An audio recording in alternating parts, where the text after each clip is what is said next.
ਵਾਹਿਗੁਰੂ ਜੀ ਕਾ ਖਾਲਸਾ ਵਾਹਿਗੁਰੂ ਜੀ ਕੀ ਫਤਿਹ। अस्सलाम वालेकुम आदाब बर्ज। मैं हाँ ਤੁਹਾਡੀ ਹੋਸਟ ਨੀਲਮ ਕੌਰ ਤੇ ਮੈਂ ਟੀਵੀ 84 ਦੇ ਸਾਰੇ ਦਰਸ਼ਕਾਂ ਤੇ ਸਰੋਤਿਆਂ ਨੂੰ ਜੀ ਆਇਆਂ ਕਹਿੰਦੀਆਂ ਪ੍ਰੋਗਰਾਮ ਸੱਚੋ ਸੱਚ ਵਿੱਚ ਜਿਹੜੇ ਇਸ ਪ੍ਰੋਗਰਾਮ ਨਾਲ ਦੇਸ਼ਾਂ ਵਿਦੇਸ਼ਾਂ ਤੋਂ ਜੁੜ ਚੁੱਕੇ ਨੇ। ਖਾਲਸਾ ਅਫੇਅਰ ਸੈਂਟਰ ਦੇ ਸੰਚਾਲਕ ਡਾਕਟਰ ਅਮਰਜੀਤ ਸਿੰਘ ਜੀ ਰੋਜ਼ਾਨਾ ਇਸ ਤਰ੍ਹਾਂ ਸਟੂਡੀਓ 'ਚ ਮੇਰੇ ਨਾਲ ਸ਼ਾਮਿਲ ਨੇ। ਆਓ ਉਹਨਾਂ ਨਾਲ ਗੱਲਬਾਤ ਕਰਕੇ ਅੱਜ ਦੇ ਅਹਿਮ ਇਸ਼ੂਜ਼ ਉੱਪਰ ਉਹਨਾਂ ਤੋਂ ਉਹਨਾਂ ਦਾ ਤਬਸਰਾ ਜਾਣਦੇ ਹਾਂ।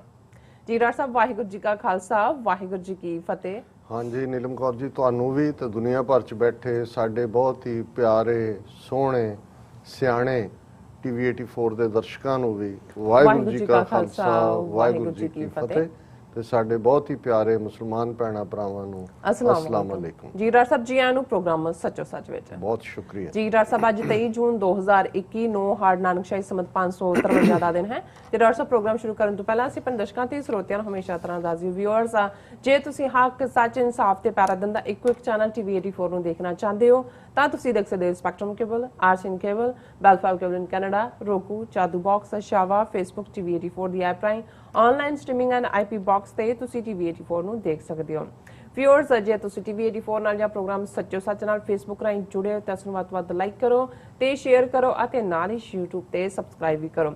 ਇਹ ਵੀ ਦੱਸ ਦੀ ਕਿ ਤੁਸੀਂ ਟੀਵੀ 84 ਦੀ ਐਪ ਨੂੰ ਐਂਡਰੋਇਡ ਐਂਡ ਐਪ ਸਟੋਰ ਤੇ ਡਾਊਨਲੋਡ ਕਰਕੇ ਜੋ ਟੀਵੀ 84 ਦੀ ਲਾਈਵ ਸਟ੍ਰੀਮ ਹੈ ਉਸ ਨੂੰ ਤੁਸੀਂ 24 ਆਵਰਸ ਦੇਖ ਸਕਦੇ ਹੋ। ਵਿਊਅਰਸ ਹੁਣ ਅਸੀਂ ਆਪਣੇ ਪ੍ਰੋਗਰਾਮ ਦੀ ਸ਼ੁਰੂਆਤ ਕਰਨ ਜਾ ਰਹੇ ਹਾਂ। ਵਿਊਅਰਸ ਜਿਸ ਤਰ੍ਹਾਂ ਕਿ ਇਹ ਜੂਨ ਦਾ ਸਾਰਾ ਮਹੀਨਾ ਬਾਬਾ ਬੰਦਾ ਸਿੰਘ ਬਹਾਦਰ ਦੀ ਸ਼ਹਾਦਤ, ਗੁਰੂ ਅਰਜਨ ਸਾਹਿਬ ਜੀ ਦੀ ਸ਼ਹਾਦਤ, ਜੂਨ 84 ਦੇ ਘੱਲੂ ਘਾਰੇ ਵਿੱਚ ਜਿਹੜੇ ਸ਼ਹੀਦ ਹੋਏ ਸ਼ਹੀਦਾਂ ਦੀ ਸ਼ਹਾਦਤ ਨੂੰ ਜਿਹੜਾ ਉਹ ਸਮਰਪਿਤ ਕੀਤਾ ਗਿਆ ਹੈ ਟੀਵੀ 84 ਵੱਲੋਂ।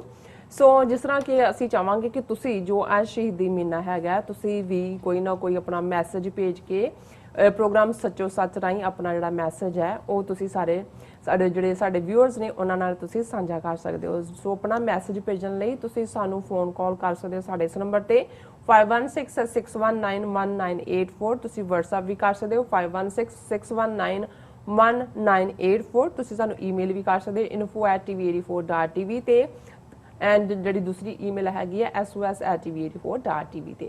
ਸੋ ਜਿਹੜਾ ਜਿਨ੍ਹਾਂ ਨੇ ਸਾਨੂੰ ਸਪਾਂਸਰ ਕੀਤਾ ਹੈ ਉਹਨਾਂ ਬਾਰੇ ਤੁਹਾਨੂੰ ਆਪਾਂ ਦੱਸ ਦਈਏ। ਅੱਜ ਦਾ ਜਿਹੜਾ ਪ੍ਰੋਗਰਾਮ ਸੱਚੋ ਸੱਚ ਸੋ ਕੀਤਾ ਹੈਗਾ ਸ਼੍ਰੋਮਣੀ ਅਕਾਲੀ ਦਲ ਅੰਮ੍ਰਿਤਸਰ ਅਮਰੀਕਾ ਵੱਲੋਂ ਸਪਾਂਸਰ ਕੀਤਾ ਗਿਆ। ਸੋ ਅਕਾਲੀ ਦਲ ਅੰਮ੍ਰਿਤਸਰ ਦੀ ਅਮਰੀਕਾ ਯੂਨਿਟ ਵੱਲੋਂ ਅਮਰੀਕੀ ਕਾਂਗਰਸ ਅਤੇ ਸੈਨੇਟ ਵਿੱਚ ਜਮਹੂਰੀ ਤਰੀਕਿਆਂ ਰਾਹੀਂ ਆਜ਼ਾਦ ਸਿੱਖ ਰਾਜ ਖਾਲਿਸਤਾਨ ਦੀ ਪ੍ਰਾਪਤੀ ਲਈ ਲੌਬਿੰਗ ਕੀਤੀ ਜਾਂਦੀ ਹੈ ਤੇ ਸਿੱਖ ਸੰਘਰਸ਼ ਵਿੱਚ ਬਾਹਰਲੇ ਸਿੱਖਾਂ ਦੀ ਭੂਮਿਕਾ ਲਈ ਜਿਹੜੀ ਹਰ ਸੰਭਵ ਯਤਨ ਨੇ ਉਹ ਕੀਤੇ ਜਾਂਦੇ ਨੇ। ਸੋ ਇਸ ਸਪਾਂਸਰਸ਼ਿਪ ਲਈ ਅਸੀਂ ਅਕਾਲੀ ਦਲ ਅੰਮ੍ਰਿਤਸਰ ਅਮਰੀਕਾ ਦੇ ਕਨਵੀਨਰ ਸਰਦਾਰ ਬੂਟਾ ਸਿੰਘ ਖੜੋਦ, ਪ੍ਰਧਾਨ ਸੁਰਜੀਤ ਸਿੰਘ ਕਲਾੜ ਸਮੇਤ ਜਿਹੜੀ ਸਮੁੱਚੀ ਟੀਮ ਹੈ ਉਹਨਾਂ ਦਾ ਅਸੀਂ ਤਹਿ ਦਿਲ ਤੋਂ ਸ਼ੁਕਰੀਆ ਅਦਾ ਕਰਦੇ ਹਾਂ ਔਰ ਇਸ ਸੈਗਮੈਂਟ ਦੇ ਐਂਡ ਵਿੱਚ ਅਸੀਂ ਉਹਨਾਂ ਦਾ ਮੈਸੇਜ ਵੀ ਤੁਹਾਡੇ ਨਾਲ ਸ਼ੇਅਰ ਕਰਾਂਗੇ। ਸੋ ਹੁਣ ਆਪਾਂ ਜਿਹੜਾ ਅੱਜ ਦਾ ਅਹਿਮ ਇਸ਼ੂ ਹੈ ਉਸ ਬਾਰੇ ਆਪਾਂ ਗੱਲਬਾਤ ਕਰਨ ਜਾ ਰਹੇ ਹਾਂ। ਉਸ ਵਿੱਚ ਆਪਾਂ ਵਿਊਅਰਸ ਜਿਸ ਤਰ੍ਹਾਂ ਕਿ ਤੁਸੀਂ ਸਭ ਜਾਣਦੇ ਹੋ ਕਿ ਅੱਜ ਤੋਂ ਠੀਕ 36 ਸਾਲ ਪਹਿਲਾਂ 23 ਜੂਨ 1985 ਨੂੰ ਕੈਨੇਡਾ ਤੋਂ ਉੱਡਿਆ 에ਅਰ ਇੰਡੀਆ ਦਾ ਜਹਾਜ਼ ਦਹਿਸ਼ਤਗਰਦੀ ਦੀ ਭੇਟ ਜਿਹੜਾ ਉਹ ਚੜਿਆ ਜਿਸ ਵਿੱਚ 329 ਬੇਗੁਨਾਹ ਮੁਸਾਫਰ ਅਤੇ ਹਵਾਈ ਅਮਲੇ ਦੇ ਜਿਹੜੇ ਮੈਂਬਰ ਸਨ ਉਹ ਮਾਰੇ ਗਏ ਸਨ। ਸੋ ਇਹ ਕਾਰਾ ਭਾਰਤੀ ਖੁਫੀਆ ਏਜੰਸੀ ਰਾਹ ਦਾ ਸੀ ਪਰ ਇਸ ਨੂੰ ਖਾਲਿਸਤਾਨੀ ਸਿੱਖਾਂ ਦੇ ਖਾਤੇ ਵਿੱਚ ਜਿਹੜਾ ਉਹ ਪਾਇਆ ਗਿਆ। ਸੋ ਭਾਰਤੀ ਏਜੰਸੀਆਂ ਲੰਬੇ ਸਮੇਂ ਤੋਂ ਬਾਹਰਲੇ ਸਿੱਖਾਂ ਵਿੱਚ ਘੁਸਪੈਠ ਕਰਕੇ ਖਾਲਿਸਤਾਨ ਜਿਹੜੀ ਲਹਿਰ ਹੈ ਉਸ ਨੂੰ ਬਦਨਾਮ ਕਰਨ ਲਈ ਕੁਝੀਆਂ ਜਿਹੜੀਆਂ ਕਾਰਵਾਈਆਂ ਉਹ ਕਰ ਰਹੀਆਂ ਹਨ। ਸੋ ਇਹ 에ਅਰ ਇੰਡੀਆ ਦਾ ਜਿਹੜਾ ਹਾਦਸਾ ਵੀ ਭਾਰਤੀ ਏਜੰਸੀਆਂ ਦੀ ਕਾਰਸਤਾਨੀ ਸੀ। ਸੋ ਇਸ ਬਾਰੇ ਆਪਾਂ ਵਿਚਾਰ ਚਰਚਾ ਕਰਨ ਜਾ ਰਹੇ ਹਾਂ। ਸੋ ਅਸੀਂ ਚਾਹਾਂਗੇ ਕਿ ਤੁਸੀਂ ਸਟਾਰਟਿੰਗ ਤੋਂ ਲੈ ਕੇ ਐਂਡ ਤੱਕ ਸਾਡੇ ਨਾਲ ਇਸੇ ਤਰ੍ਹਾਂ ਬਣੇ ਰਹਿਣਾ। ਦੇਖਣ ਸੁਣਨ ਲਈ ਤੁਹਾਡਾ ਸਭ ਦਾ ਬਹੁਤ ਬਹੁਤ ਸ਼ੁਕਰੀਆ। ਜੀ ਡਾਕਟਰ ਸਾਹਿਬ ਕੀ ਵਿਚਾਰ ਹਨ? ਦੇਖੋ ਸਭ ਤੋਂ ਪਹਿਲਾਂ ਤਾਂ ਅਸੀਂ ਆਪਣੇ ਸਾਰੇ ਹੀ ਵਿਊਅਰਸ ਦਾ ਸ਼ੁਕਰੀਆ ਅਦਾ ਕਰਦੇ ਹਾਂ। ਕੱਲ ਦੇ ਸਾਡੇ ਸਾਰੇ ਹੀ ਸੈਗਮੈਂਟਸ ਨੂੰ ਬਹੁਤ ਪਸੰਦ ਕੀਤਾ ਗਿਆ ਔਰ ਬਹੁਤ ਸਾਰੇ ਕਮੈਂਟ ਐਪਰੀਸ਼ੀਏਸ਼ਨ ਦੇ ਖਾਸ ਤੌਰ ਤੇ ਇਮਰਾਨ ਖਾਨ ਸਾਹਿਬ ਦਾ HBO ਦੇ ਉੱਤੇ ਇੰਟਰਵਿਊ ਜਿਹੜਾ ਉਹਦਾ ਐਨਾਲਿਸਿਸ ਸੀ ਉਸ ਨੂੰ ਪਾਕਿਸਤਾਨ ਦੇ ਵੱਡੇ ਸਕਾਲਰਲੀ ਲੋਕਾਂ ਵੱਲੋਂ ਵੀ ਜਿਹੜਾ ਬਹੁਤ ਸਰਾਹਿਆ ਗਿਆ। ਸੋ ਅਸੀਂ ਸਭ ਦਾ ਕਲੈਕਟਿਵ ਜਿਹੜਾ ਉਹ ਸ਼ੁਕਰੀਆ ਅਦਾ ਕਰਦੇ ਹਾਂ।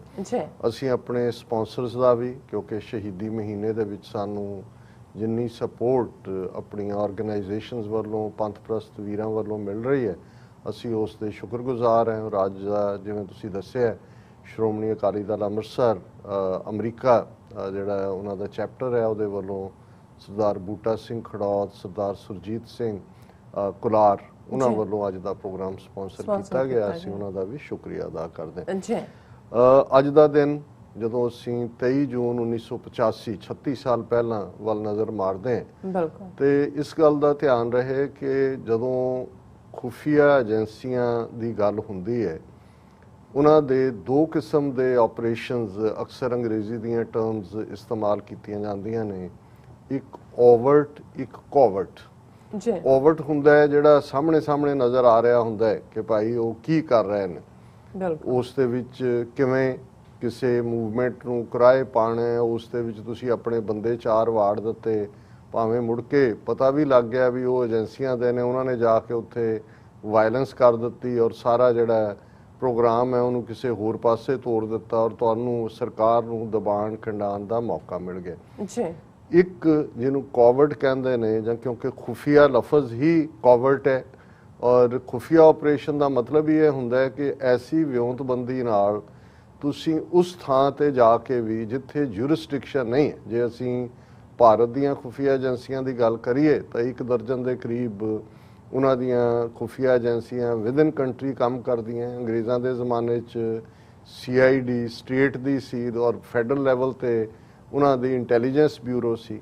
ਲੇਕਿਨ ਇਹਨਾਂ ਦੇ ਨਾਲ ਕਿਵੇਂ, ਔਰ ਇਸ ਤੋਂ ਇਲਾਵਾ ਜੇ ਫੌਜ ਹੈ, ਫੌਜ ਦੀ ਆਪਣੀ ਮਿਲਟਰੀ ਇੰਟੈਲੀਜੈਂਸ ਹੁੰਦੀ ਹੈ ਔਰ ਇਸੇ ਤਰ੍ਹਾਂ ਜਿਹੜੇ ਹੁਣ ਬਹੁਤ ਇੰਡਸਟਰੀਲਾਈਜ਼ਡ ਮੁਲਕ ਨੇ ਜਾਂ ਇੰਡਸਟਰੀਅਲ ਸਿਕਿਉਰਿਟੀ ਜਿੱਥੇ ਕ੍ਰੀਏਟ ਕੀਤੀ ਹੈ ਉੱਥੇ ਉਹਨਾਂ ਨੇ ਉਹ ਇੰਟੈਲੀਜੈਂਸ ਵੀ ਕ੍ਰੀਏਟ ਕੀਤੀ ਹੈ। ਇਸੇ ਤਰ੍ਹਾਂ ਬਾਰਡਰਸ ਦੇ ਉੱਤੇ ਉਹਨਾਂ ਦੀ ਤਾਕ ਝਾਕ ਰੱਖਣ ਲਈ ਕਿ ਗੁਆਂਢ ਦੇ ਵਿੱਚ ਕੀ ਚੱਲ ਰਿਹਾ ਹੈ, ਜਿੱਥੇ ਬਾਰਡਰ ਸਿਕਿਉਰਿਟੀ ਫੋਰਸਿਸ ਨੇ ਉੱਥੇ ਉਹਨਾਂ ਦੀਆਂ ਇੰਟੈਲੀਜੈਂਸ ਏਜੰਸੀਆਂ ਵੀ ਨੇ।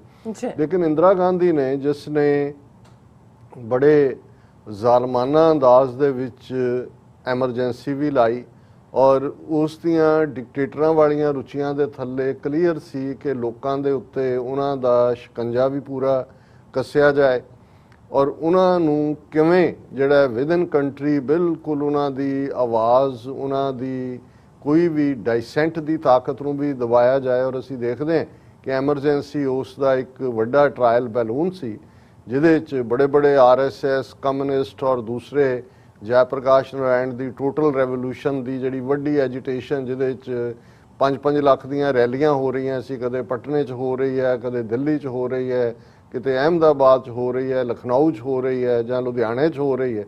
ਲੇਕਿਨ ਜਦੋਂ ਇੰਦਰਾ ਗਾਂਧੀ ਨੇ, ਜਿਹਨੂੰ ਕਹਿੰਦੇ ਨੇ ਕਿ ਸ਼ੀ ਕਰੈਕਟ ਦਾ ਵਿਪ, ਜਦੋਂ ਐਮਰਜੈਂਸੀ ਲਾਈ ਤਾਂ ਸਾਰੇ ਹੀ ਸੁਸਰੀ ਵਾਂਗ ਸੌਂ ਗਏ। ਬਹੁਤ ਜਿੰਨੇ ਫੜੇ ਗਏ ਉਹ ਫੜੇ ਗਏ, ਬਾਕੀ ਜਾਨ ਬਚਾਉਂਦੇ ਦੌੜ ਗਏ। ਉਹਨਾਂ 'ਚ ਨਰਿੰਦਰ ਮੋਦੀ ਵੀ ਲੁਕਿਆ ਹੋਇਆ, ਸਿਰ ਤੇ ਪੱਗ ਬੰਨ੍ਹ ਕੇ ਸਿੱਖ ਬਣ ਕੇ ਪੰਜਾਬ 'ਚ ਬਾਦਲਾਂ ਦੇ ਫਾਰਮ 'ਚ ਲੁਕਿਆ ਬੈਠਾ ਰਿਹਾ। ਹਾਲਾਂ ਇੱਕ ਘਟੀਆ ਲੈਵਲ ਛੋਟਾ ਜਿਹਾ ਪ੍ਰਚਾਰਕ ਹੀ ਸੀ ਲੇਕਿਨ ਪੰਜਾਬ ਦਾ ਇੰਚਾਰਜ ਸੀ RSS ਦਾ। ਇਸੇ ਤਰ੍ਹਾਂ ਸੁਬਰਾਮਨੀਅਮ ਸਵਾਮੀ ਜਿਹੜਾ ਹੁਣ ਬੜਾ ਆਈਡੀਆਲੋਗ ਬਣ ਕੇ ਔਰ ਬੜੇ ਉਪਦੇਸ਼ ਕਰਦਾ, ਇਹ ਵੀ ਸਿੱਖੀ ਰੂਪ ਦੇ ਵਿੱਚ ਸਿੱਖ ਬਾਣੇ 'ਚ ਪੱਗ ਬੰਨ੍ਹ ਕੇ ਔਰ ਦੂਜਾ ਪਹਿਲਾਂ ਇੰਡੀਆ 'ਚ ਵਿਚਰਦਾ ਰਿਹਾ, ਫਿਰ ਉੱਥੋਂ ਕਿਵੇਂ ਬਾਹਰ ਨਿਕਲਿਆ, ਫਿਰ ਵਾਪਸ ਗਿਆ ਔਰ ਇਸੇ ਤਰ੍ਹਾਂ ਦੇ ਬਹੁਤ ਸਾਰੇ ਜਿਹੜੇ ਨੇ। ਔਰ RSS ਦਾ ਉਸ ਵੇਲੇ ਦਾ ਮੁਖੀ ਜਿਸ ਨੂੰ ਫੜ ਲਿਆ ਇੰਦਰਾ ਗਾਂਧੀ ਨੇ, ਕਿਵੇਂ ਜੇਲ੍ਹ 'ਚ ਬਹਿ ਕੇ ਉਹਨੇ ਚਿੱਠੀਆਂ ਮਾਫੀਨਾਮੇ ਲਿਖੇ ਕਿ ਮੈਨੂੰ ਮੌਕਾ ਦਿਓ, ਮੈਂ ਤੁਹਾਡੀ ਖਿਦਮਤ 'ਚ ਹਾਜ਼ਰ ਹਾਂ ਔਰ ਤੁਸੀਂ ਬਹੁਤ ਵੱਡੀ ਸੇਵਾ ਕਰ ਰਹੇ ਹੋ ਭਾਰਤ ਮਾਤਾ ਦੀ। ਸੋ ਉਸ ਦੌਰ ਦੇ ਵਿੱਚ ਵੀ ਜੇ ਖਲੋਤੇ ਤਾਂ ਸਿੱਖ ਖਲੋਤੇ ਔਰ ਅਕਾਲੀ ਪਾਰਟੀ, ਜਿੱਥੇ ਅਸੀਂ ਅੱਜ ਦੇ ਬਾਦਲ ਕਿਆਂ ਔਰ ਦੂਸਰਿਆਂ ਨੇ ਕੀ ਡੈਮੇਜ ਕੀਤੇ ਨੇ ਉਹਦਾ ਜ਼ਿਕਰ ਕਰਦੇ ਹਾਂ, ਪਰ ਜਿੱਥੇ ਕੋਈ ਪ੍ਰੋਪਰ ਕੰਮ ਹੈ ਉਹਨੂੰ ਐਕਨੋਲੇਜ ਕਰਨਾ ਸਾਡਾ ਫਰਜ਼ ਹੈ ਔਰ ਇਹ ਇਮਾਨਦਾਰ ਪਹੁੰਚ ਹੁੰਦੀ ਹੈ। ਅਕਾਲੀ ਦਲ ਨੇ ਹਰਚੰਦ ਸਿੰਘ ਲੌਂਗੋਵਾਲ ਦੀ ਅਗਵਾਈ ਥੱਲੇ ਬਾਅਦ 'ਚ ਉਹਨੇ ਕੀ ਕੀਤਾ ਕੀ ਨਹੀਂ, ਇਸ ਨੂੰ ਜੇ ਇੱਕ ਪਾਸੇ ਰੱਖੀਏ ਹੁਣ ਦੀ ਗੱਲ ਕਰਨ ਵੇਲੇ, ਤੇ ਐਮਰਜੈਂਸੀ ਦੇ ਖਿਲਾਫ ਮੋਰਚਾ ਜਿੰਨੀ ਦੇਰ 21 ਮਹੀਨੇ ਐਮਰਜੈਂਸੀ ਚੱਲਦੀ ਰਹੀ, ਪੰਜਾਬ ਦੇ ਵਿੱਚੋਂ ਅਕਾਲੀ ਦਲ ਦੀ ਕਮਾਂਡ ਥੱਲੇ ਉਸੇ ਅਕਾਲ ਤਖਤ ਤੇ ਅਰਦਾਸ ਕਰਕੇ, ਜਿਸ ਅਕਾਲ ਤਖਤ ਨੂੰ ਬਾਅਦ ਦੇ ਵਿੱਚ ਇੱਕ ਸਜ਼ਾ ਦੇ ਤੌਰ ਤੇ ਸਿੱਖ ਕੌਮ ਨੂੰ ਵੀ ਟਾਰਗੇਟ ਕੀਤਾ ਔਰ ਅਕਾਲ ਤਖਤ ਨੂੰ ਵੀ ਟਾਰਗੇਟ ਕੀਤਾ, 43,000 ਤੋਂ ਜ਼ਿਆਦਾ ਸਿੱਖ ਵਲੰਟੀਅਰਸ ਨੇ ਗ੍ਰਿਫਤਾਰੀ ਦਿੱਤੀ ਐਮਰਜੈਂਸੀ ਤੋੜਨ ਦੇ ਲਈ। ਔਰ ਉਹੀ ਸੀ ਅਸੀਂ ਜਿਹਨੂੰ ਫਿਰ ਕਹਿੰਦੇ ਨੇ ਕਿ ਵੀ ਕੇਮ ਇਨ ਦਾ ਸਟਾਰਮਸ ਆਈ, ਕਿ ਭਾਈ ਅਸੀਂ ਜਿਹੜਾ ਉਹਨਾਂ ਦੀ ਅੱਖ 'ਚ ਰੜਕਣ ਲੱਗੇ।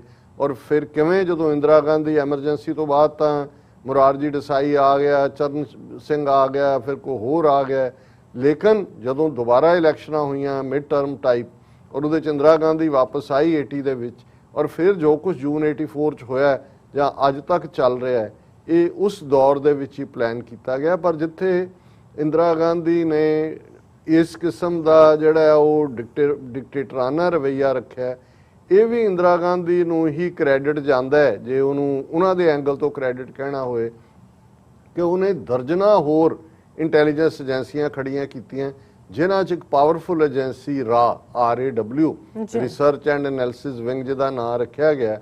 ਹਾਲਾਂ ਉਹ ਇਹਨੂੰ RAW ਕਹਿਣਾ ਪਸੰਦ ਕਰਦੇ ਨੇ, ਕਿਉਂਕਿ ਜਦੋਂ ਐਬਰੀਵੇਸ਼ਨ ਰਿਸਰਚ ਐਂਡ ਐਨਾਲਿਸਿਸ ਵਿੰਗ ਦੀ ਬਣਦੀ ਹੈ ਤਾਂ ਦਾ ਮਤਲਬ ਤਾਂ ਹੁੰਦਾ ਕੱਚਾ ਪਿੱਲਾ। ਸੋ ਉਹਨਾਂ ਨੂੰ ਲੱਗਦਾ ਹੈ ਕਿ ਵੀ ਇਹ ਸਾਡੀ ਪ੍ਰੋਫੈਸ਼ਨਲ ਜਿਹੜੀ ਕੈਪੇਬਿਲਿਟੀ ਹੈ ਉਹਦੇ ਤੇ ਉਹਦਾ ਨਾਂ ਜਿਹੜਾ ਉਹ ਗਲਤ ਕੱਚਾ ਪਿੱਲਾ ਲੇਬਲ ਲੱਗ ਜਾਂਦਾ ਹੈ।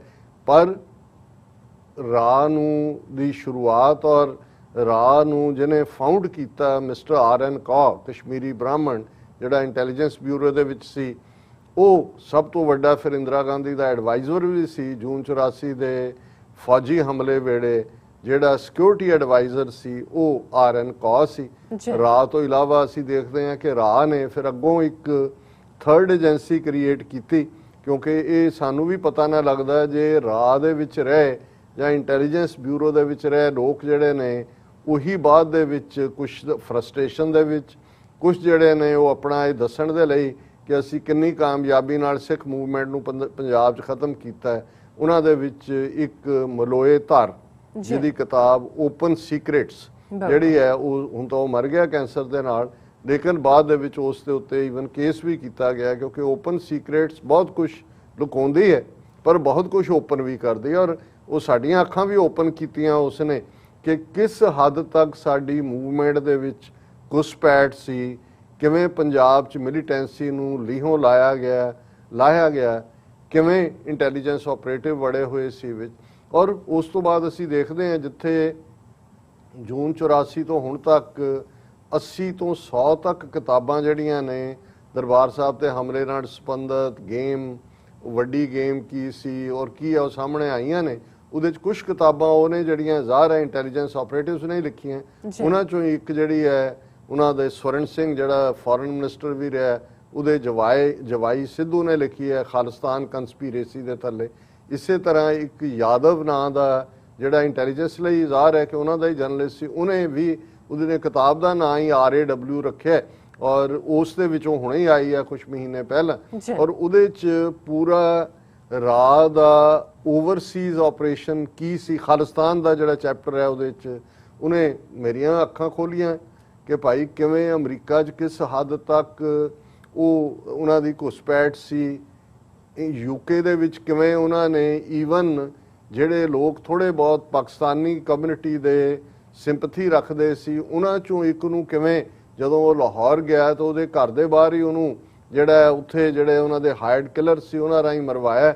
ਔਰ ਉਹਨੂੰ ਇਵੇਂ ਲੱਗਾ ਕਿ ਜੀ ਉਹਨੂੰ ਜਿਹੜਾ ਉੱਥੇ ਸਾਬਤ ਕਰਨ ਦੀ ਕੋਸ਼ਿਸ਼ ਕੀਤੀ ਗਈ ਕਿ ਜੀ ਇਹ ਪੁਰਾਣਾ ਇਹਨਾਂ ਦਾ ਕੋਈ ਫੈਮਿਲੀ ਫਿਊਡ ਸੀ, ਬਦਲਾ ਲਿਆ ਗਿਆ। ਔਰ ਇਸੇ ਤਰ੍ਹਾਂ ਕਿਵੇਂ ਕੈਨੇਡਾ ਦੇ ਵਿੱਚ, ਔਰ ਇਹ ਆਪਣੇ ਆਪ ਦੇ ਵਿੱਚ ਇਸ ਗੱਲ ਦਾ ਸਬੂਤ ਹੈ। ਔਰ ਜੇ ਅਸੀਂ ਇਸ ਵਾਕਿਆ ਦੀ ਗੱਲ ਕਰੀਏ ਜਿਹੜੀ 36 ਸਾਲ ਪਹਿਲਾਂ ਅੱਜ ਦੇ ਦਿਨ ਏਅਰ ਇੰਡੀਆ ਡਿਜ਼ਾਸਟਰ, ਜਿਸ ਜਹਾਜ਼ ਦਾ ਨਾਂ ਕਨਿਸ਼ਕਾ ਸੀ, ਔਰ ਇਸ ਗੱਲ ਦਾ ਧਿਆਨ ਰਹੇ ਕਿ ਜਦੋਂ ਜੂਨ 84 ਦਾ ਘੱਲੂਘਾਰਾ ਪਲਾਨ ਕੀਤਾ ਉਹਨਾਂ ਨੇ, ਜ਼ਾਹਰ ਹੈ ਉਸ ਤੋਂ ਪਹਿਲਾਂ ਹੀ ਕੈਨੇਡਾ ਦੇ ਵਿੱਚ ਜਿਹੜੀ ਭਾਰਤੀ ਏਜੰਸੀਆਂ ਦੀ ਇਨਵੋਲਵਮੈਂਟ ਹੈ ਉਹ ਤਾਂ ਅਸੀਂ ਲੇਟ 70s ਦੇ ਵਿੱਚ ਹੀ ਦੇਖਦੇ ਹਾਂ। ਔਰ ਇੱਕ ਕੇਸ ਜਿਹੜਾ ਉਸ ਜ਼ਮਾਨੇ 'ਚ ਪੰਜਾਬ 'ਚ ਹੁੰਦਿਆਂ ਵੀ ਅਸੀਂ ਪੜ੍ਹਿਆ, ਅਖਬਾਰਾਂ 'ਚ ਚਰਚਾ 'ਚ ਸੀ।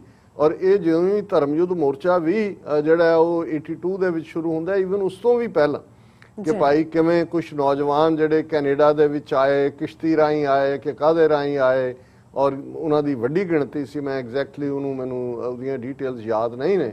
ਔਰ ਉਹਨਾਂ ਨੇ ਕਲੇਮ ਕੀਤਾ ਕਿ ਭਾਈ ਸਾਡੇ ਨਾਲ ਤੇ ਪਰਸੀਕਿਊਸ਼ਨ ਹੋ ਰਹੀ ਹੈ ਔਰ ਅਸਾਈਲਮ ਮੰਗੀ, ਰੈਫਿਊਜੀ ਕਹਿੰਦੇ ਨੇ ਲਫ਼ਜ਼ ਕੈਨੇਡਾ 'ਚ, ਅਸੀਂ ਇੱਥੇ ਅਸਾਈਲਮ ਇਸਤੇਮਾਲ ਕਰਦੇ ਹਾਂ। ਉਹ ਕਿੰਨਾ ਵੱਡਾ ਜਿਹੜਾ ਉਹ ਚਰਚਾ ਦਾ ਵਿਸ਼ਾ ਬਣਿਆ ਔਰ ਕਿਵੇਂ ਇਵੈਂਚੁਅਲੀ ਪਰਸਨਲ ਸ਼ੋਰਟੀਜ਼ ਦੇ ਉੱਤੇ ਬਹੁਤ ਸਾਰਿਆਂ ਨੂੰ ਜਿਹੜਾ ਉਹ ਕੈਨੇਡਾ 'ਚ ਐਂਟਰ ਹੋ ਲੈਣ ਦਿੱਤਾ ਗਿਆ। ਪਰ ਉਸ ਪੀਰੀਅਡ ਦੇ ਵਿੱਚ ਕਿਵੇਂ ਇੰਡੀਅਨ ਏਜੰਸੀਜ਼ ਜਿਹੜਾ ਕੈਨੇਡਾ ਦੇ ਵਿੱਚ ਵੈਸਟਰਨ ਦਾ ਗੁਰਦੁਆਰਾ ਸੀ ਉਸ ਦੇ ਵਿੱਚ ਕਿਵੇਂ ਐਕਟਿਵ ਸੀ, ਕਿਵੇਂ ਜਿਹੜਾ ਕੋਰਟ ਰੂਮ ਦੇ ਵਿੱਚ ਮਰਡਰ ਕਰਵਾਏ ਜਾਂਦੇ ਨੇ। ਅਮਰਜੀਤ ਸਿੰਘ ਸਮਰਾ ਨਾਂ ਦਾ ਕਾਤਲ ਜਿਹੜਾ ਬਾਅਦ ਦੇ ਵਿੱਚ ਸਲਿੱਪ ਕਰਕੇ ਜਿਹੜਾ ਉਹ ਇੰਡੀਆ ਵਾਪਸ ਪਹੁੰਚ ਜਾਂਦਾ ਹੈ, ਔਰ ਉਹਨੂੰ ਕਿਵੇਂ ਫਿਰ ਕੈਨੇਡਾ ਆਣਾ ਪੈਂਦਾ ਜਾਂ ਲਿਆਇਆ ਜਾਂਦਾ। ਸੋ ਇਸ ਗੱਲ ਦਾ ਧਿਆਨ ਰਹੇ ਕਿ ਵੀ ਜਿਹੜੀ ਐਕਟੀਵਿਟੀ ਹੈ, ਕਿਉਂਕਿ ਉਸ ਵੇਲੇ ਅਜੇ ਅਮਰੀਕਾ ਦੇ, ਕਿਉਂਕਿ ਅਮਰੀਕਾ 'ਚ ਭਾਵੇਂ 19 ਸਿੱਖ ਰਹਿੰਦੇ ਨੇ ਜਿੰਨੇ ਕੈਨੇਡਾ 'ਚ ਨੇ, ਪਰ ਇੱਕ ਥਾਂ ਤੇ ਨਹੀਂ ਨੇ। ਕੈਨੇਡਾ 'ਚ ਪੋਲੀਟੀਕਲ ਪ੍ਰੋਸੈਸ 'ਚ ਵੀ ਉਹ ਹਾਵੀ ਨੇ, ਐਕਟਿਵ ਵੀ ਨੇ। ਕੈਨੇਡਾ ਦੀ ਤਾਂ ਆਬਾਦੀ ਕੈਲੀਫੋਰਨੀਆ ਦੇ ਬਰਾਬਰ ਹੈ। ਸੋ ਪਹਿਲਾ ਡੇਂਜਰ ਉਹਨਾਂ ਨੂੰ ਕੈਨੇਡਾ ਦੇ ਵਿੱਚ ਰਿਹਾ ਕਿ ਭਾਈ ਜਦੋਂ ਵੀ ਅਸੀਂ ਸਿੱਖਾਂ ਦੀ ਪਰਸੀਕਿਊਸ਼ਨ ਜਾਂ ਹਮਲਾ ਕਰਨਾ ਹੈ ਦਰਬਾਰ ਸਾਹਿਬ ਤੇ, ਕੈਨੇਡਾ ਔਰ ਯੂਕੇ ਇਹ ਜਿਹੜੇ ਨੇ ਰਿਐਕਟ ਕਰਨਗੇ। ਯੂਕੇ ਦੇ ਵਿੱਚ ਤਾਂ ਉਹਨਾਂ ਨੇ ਆਲਰੇਡੀ ਮਾਰਗਰੇਟ ਥੈਚਰ ਨੂੰ ਕਾਬੂ ਕੀਤਾ ਹੋਇਆ ਸੀ। ਅਸੀਂ ਦੇਖਦੇ ਹਾਂ ਕਿ ਕਿਵੇਂ ਫੈਬਰੂਰੀ 84 ਦੇ ਵਿੱਚ ਜਿਹੜਾ ਮਾਰਗਰੇਟ ਥੈਚਰ ਦਾ ਕੀ ਰੋਲ ਸੀ ਦਰਬਾਰ ਸਾਹਿਬ ਤੇ ਹਮਲੇ ਲਈ। ਉਹਨਾਂ ਦੀ MI6 ਜਿਹੜੇ ਉਹਨਾਂ ਦੇ 2 ਟਾਪ ਆਫੀਸ਼ੀਅਲ ਔਰ ਰਿੱਕੀ ਕਰਦੇ ਨੇ, ਔਰ ਹੋਰ ਕੀ ਮਦਦ ਕੀਤੀ, ਕਿਉਂਕਿ ਫਾਈਲਾਂ ਵਾਪਸ ਰੋਕ ਦਿੱਤੀਆਂ ਗਈਆਂ ਡੀਕਲਾਸੀਫਾਈ ਹੋਣ ਤੋਂ। ਲੇਕਿਨ ਉੱਥੇ ਐਕਟਿਵ ਇਨਵੋਲਵਮੈਂਟ ਸੀ, ਔਰ ਉਹਦਾ ਅਸੀਂ ਸਬੂਤ ਵੀ ਦੇਖਿਆ ਕਿ ਜੂਨ 84 ਤੋਂ ਬਾਅਦ ਜਦੋਂ ਗੁਰੂ ਨਾਨਕ ਸਾਹਿਬ ਦਾ ਪ੍ਰਕਾਸ਼ ਪੁਰਬ ਨਵੰਬਰ 'ਚ ਆਉਂਦਾ ਹੈ, ਧਾਰਮਿਕ ਨਗਰ ਕੀਰਤਨ ਦੇ ਉੱਤੇ ਪਾਬੰਦੀ ਮਾਰਗਰੇਟ ਥੈਚਰ ਦੇ ਹੁਕਮਾਂ ਥੱਲੇ ਲੱਗਦੀ ਹੈ, ਕਹਿ ਕੇ ਕਿ ਜੀ ਇਹਦੇ 'ਚ ਖਾਲਿਸਤਾਨ ਦੇ ਨਾਅਰੇ ਲੱਗਣਗੇ। ਸੋ ਇਹ ਇੱਕ ਕਾਲਾ ਚੈਪਟਰ ਹੈ ਜਿਹੜਾ ਕਦੇ, ਕਿਉਂਕਿ ਇਹ ਲੇਬਰ ਪਾਰਟੀ ਦਾ ਪ੍ਰੋਮਿਸ ਹੈ ਕਿ ਜਦੋਂ ਉਹਨਾਂ ਦੀ ਹਕੂਮਤ ਯੂਕੇ 'ਚ ਬਣੀ ਉਹ ਇਸ ਦੇ ਉੱਤੇ ਇੰਡੀਪੈਂਡੈਂਟ ਕਮਿਸ਼ਨ ਬਣਾਉਣਗੇ ਔਰ ਇੰਗਲੈਂਡ ਦਾ ਯੂਕੇ ਦਾ ਕੀ ਰੋਲ ਰਿਹਾ ਉਹਨੂੰ ਸਾਬਤ ਕਰਨਗੇ। ਲੇਕਿਨ ਮੰਦੇ ਭਾਗਾਂ ਨੂੰ ਕੈਨੇਡਾ ਦੇ ਵਿੱਚ ਭਾਰਤੀ ਖੁਫੀਆ ਏਜੰਸੀਆਂ ਨੇ ਕਿਵੇਂ, ਵੈਦਰ ਪੋਲੀਟੀਕਲ ਸਰਪ੍ਰਸਤੀ ਉਸ ਵੇਲੇ ਦੀ ਕੈਨੇਡਾ ਦੀ ਹਕੂਮਤ ਦੀ ਸੀ ਕਿ ਨਹੀਂ ਸਾਨੂੰ ਨਹੀਂ ਪਤਾ, ਪਰ ਇੱਕ ਗੱਲ ਜ਼ਾਹਰ ਹੈ ਕਿ ਕੈਨੇਡਾ ਦੀ royal Canadian mounted police RCMP, Canada ਦੀ ਇੰਟੈਲੀਜੈਂਸ ਏਜੰਸੀ ਸੀਸਸ, ਔਰ ਉਹ ਸਾਰਿਆਂ ਨੂੰ ਜਿਹੜਾ ਭਾਰਤੀ ਏਜੰਸੀਆਂ ਨੇ ਈਦਰ ਆਪਣੇ ਜਿਹੜਾ ਉਹ ਟਰੈਪ 'ਚ ਲਿਆ ਹੋਇਆ ਸੀ, ਜਾਂ ਉਹ ਇੰਨੇ ਸੁਸਤ ਸੀ ਕਿ ਭਾਰਤੀ ਏਜੰਸੀਆਂ ਕਿਵੇਂ ਸਿੱਖਾਂ ਦੇ ਵਿੱਚ ਵੜ ਕੇ ਕੀ ਕੁਝ ਕਰ ਰਹੀਆਂ ਨੇ। ਔਰ ਇਸ ਤੋਂ ਇਲਾਵਾ ਜੇ ਮਲੋਏ ਧਾਰ ਦੀ ਕਿਤਾਬ ਨੂੰ ਹੀ ਦੇਖਣਾ ਹੋਏ ਤਾਂ ਫਿਰ ਸਾਹਮਣੇ ਆ ਜਾਂਦਾ ਹੈ ਕਿ ਭਾਈ ਜਿਹੜਾ ਮਲੋਏ ਧਾਰ ਹੈ ਉਹ ਕਹਿੰਦਾ ਜੀ ਮੈਂ ਪੋਸਟਡ ਸੀ ਆਟਵਾ ਦੇ ਵਿੱਚ, ਔਰ 84 ਤੋਂ ਬਾਅਦ ਦੀ ਗੱਲ ਉਹ ਕਰ ਰਿਹਾ ਹੈ।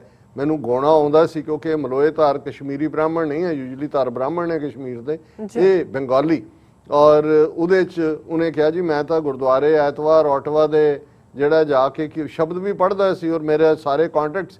ਸੋ ਇਹ ਮੈਂ ਦੱਸ ਰਿਹਾ ਵੀ 84 ਤੋਂ ਬਾਅਦ ਵੀ ਸਾਡੇ ਜਿਵੇਂ ਹੁੰਦਾ ਹੈ ਕੋਈ ਨੌਨ ਸਿੱਖ ਜਦੋਂ ਗੁਰਦੁਆਰੇ ਆਏ ਤਾਂ ਸਾਨੂੰ ਈਵਨ ਉਹ ਅਦਬ ਅਦਾਬ ਵੀ ਭੁੱਲ ਜਾਂਦਾ। ਕੋਈ ਗੋਰਾ ਆ ਜਾਏ ਫਿਰ ਤਾਂ ਅੱਡੀਆਂ ਚੁੱਕੀਆਂ ਹੁੰਦੀਆਂ ਕਿ ਨਾਲ ਫੋਟੋ ਲਵਾਉਣੀ ਹੈ। ਇਹ ਅਹਿਸਾਸੇ ਕਮਤਰੀ ਨੂੰ ਲੈ ਕੇ ਅਸੀਂ ਤੁਰੇ ਹੋਏ ਹਾਂ, ਔਰ ਕਦੇ ਇਸ ਗੱਲ ਦਾ ਧਿਆਨ ਹੀ ਨਹੀਂ ਅਸੀਂ ਦਿੰਦੇ ਕਿ ਭਾਈ ਕਿਸ ਲੈਵਲ ਦੀ ਇਨਫਿਲਟ੍ਰੇਸ਼ਨ। ਇਹੀ ਹਾਲ ਸਾਡੀਆਂ ਧਾਰਮਿਕ ਜਥੇਬੰਦੀਆਂ ਦਾ ਸੀ। ਔਰ ਇਹਦੇ ਬਾਰੇ ਜਿਹੜਾ ਫੁੱਲ ਐਕਸਪੋਜ਼ ਹੈ, ਕਿਉਂਕਿ ਗੱਲ ਅਸੀਂ 36 ਸਾਲ ਪਹਿਲਾਂ ਦੇ ਇਸ ਵਾਕਿਆ ਦੀ ਕਰ ਰਹੇ ਹਾਂ ਜਿਸ ਦੇ ਵਿੱਚ ਜਿਹੜਾ ਕਨਿਸ਼ਕਾ ਦਾ ਹਾਦਸਾ ਆਇਰਲੈਂਡ ਦੇ ਉੱਪਰ ਜਿਹੜਾ ਉਸ ਦੇ ਹਵਾਈ ਸਪੇਸ ਹੁੰਦਾ ਹੈ ਔਰ ਉਹ ਜਹਾਜ਼ ਜਿਹੜਾ ਉਹ ਆਇਰਲੈਂਡ ਦੇ ਸਮੁੰਦਰ 'ਚ ਡਿੱਗਦਾ। ਇੱਕ ਹੋਰ ਜਹਾਜ਼ ਸਾਈਮਲਟੇਨੀਅਸਲੀ ਉਹ ਜਿਹੜਾ ਜਾਪਾਨ ਦੀ ਜਿੱਥੇ ਉਹ ਲੇਟ ਹੋ ਜਾਂਦਾ ਉੱਤੇ, ਔਰ ਉਹ ਜਦੋਂ ਟ੍ਰਾਂਜ਼ਿਟ ਹੈ ਉਹ ਜਾਪਾਨ ਦੀ ਸ਼ਾਇਦ ਟੋਕੀਓ ਸੀ ਜਾਂ ਕਿੱਥੇ ਸੀ, ਉੱਥੇ ਵੀ 1 ਜਾਂ 2 ਮਜ਼ਦੂਰ ਮਰਦੇ ਨੇ, ਧਮਾਕਾ ਹੁੰਦਾ।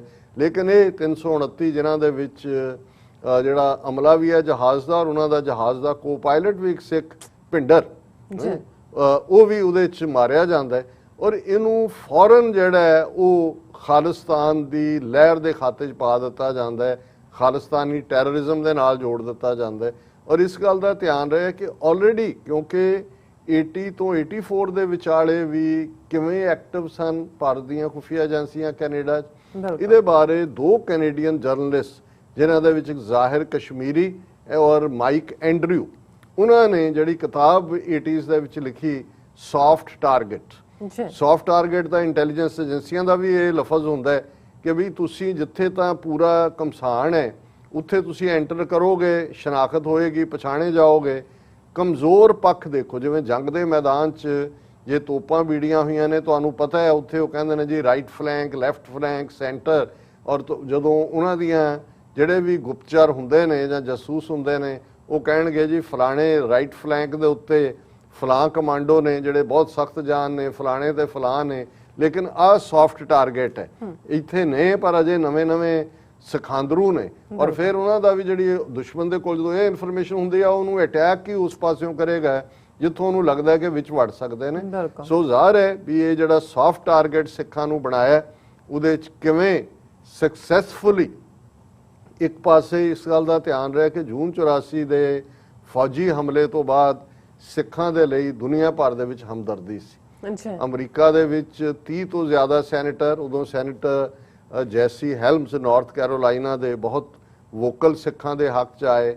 ਇਸੇ ਤਰ੍ਹਾਂ ਹੋਰ ਵੀ ਆਵਾਜ਼ ਸੀ, ਕੈਨੇਡਾ ਹੋਏ, ਯੂਕੇ ਹੋਏ, ਔਰ ਵੱਡੇ ਵੱਡੇ ਪ੍ਰੋਟੈਸਟ ਸਿੱਖਾਂ ਦੇ ਜਿਹੜੇ ਨੇ ਈਵਨ ਨਿਊਯਾਰਕ ਦੇ ਵਿੱਚ ਵੀ ਅਸੀਂ ਦੇਖਦੇ ਹਾਂ ਹਜ਼ਾਰਾਂ ਦੀ ਗਿਣਤੀ 'ਚ ਸਿੱਖ ਇਕੱਠੇ ਹੋਏ ਔਰ ਚਾਰ ਚਫੇਰੇ। ਔਰ ਕਿਉਂਕਿ ਨਿਊਯਾਰਕ ਟਾਈਮਸ ਔਰ ਦੂਸਰੇ ਉਹਨਾਂ ਦੀ ਅਪਰੋਚ ਨਿਊਟਰਲ ਸੀ, ਔਰ ਜੂਨ 84 ਨੂੰ ਲੈ ਕੇ ਵੀ ਜਿਹੜਾ ਹਮਲੇ ਵੇਲੇ ਕੀ ਹੋਇਆ ਔਰ ਕਿਵੇਂ ਨਿਊਯਾਰਕ ਟਾਈਮਸ ਦੀ ਰਿਪੋਰਟਿੰਗ ਸੀ, ਅਸੀਂ ਡਿਸਕਸ ਕੀਤਾ ਸੀ ਜੂਨ ਦੇ ਪਹਿਲੇ ਹਫਤੇ ਕਿ ਕਿਵੇਂ ਜਿਹੜਾ ਉਹਨਾਂ ਨੂੰ ਜੋ ਪੰਜਾਬ 'ਚ ਚੱਲ ਰਿਹਾ, ਉਹਨਾਂ ਨੇ ਕਿਹਾ ਮਾਰਸ਼ਲ ਲਾਅ ਹੈ, ਪੰਜਾਬ ਕੱਟ ਆਫ ਹੈ ਦੁਨੀਆ ਨਾਲੋਂ, ਔਰ ਇਸ ਵੇਲੇ ਉੱਥੇ ਕੀ ਚੱਲ ਰਿਹਾ ਉਹੀ ਵਰਜਨ ਹੈ ਜੋ ਇੰਡੀਅਨ ਗਵਰਨਮੈਂਟ ਦੇ। ਹੁਣ ਇਹਨਾਂ ਹਾਲਾਤਾਂ 'ਚ ਜਿੱਥੇ ਹਮਦਰਦੀ ਸੀ ਸਿੱਖਾਂ ਦੇ ਲਈ, ਉੱਥੇ ਇਹ ਵਾਕਿਆ ਕਿਵੇਂ ਇੰਡੀਅਨ ਇੰਟੈਲੀਜੈਂਸ ਏਜੰਸੀਆਂ ਨੇ ਔਰ ਖਾਸ ਤੌਰ ਤੇ ਰਾਅ ਨੇ ਕਰਵਾਇਆ, ਕਿਵੇਂ ਸਿੱਖ ਚਿਹਰੇ ਇਹਦੇ ਲਈ ਇਸਤੇਮਾਲ ਕੀਤੇ ਗਏ, ਔਰ ਕਿਵੇਂ ਇਵੈਂਚੁਅਲੀ ਜਦੋਂ ਅਦਾਲਤਾਂ ਦੇ ਵਿੱਚ ਵੀ ਗਿਆ, ਹੁਣ ਜਿਨ੍ਹਾਂ ਸਿੱਖਾਂ ਨੂੰ ਇਸ ਦੇ ਲਈ ਨਾਮਜ਼ਦ ਕੀਤਾ ਗਿਆ, ਫਾਈਨਲੀ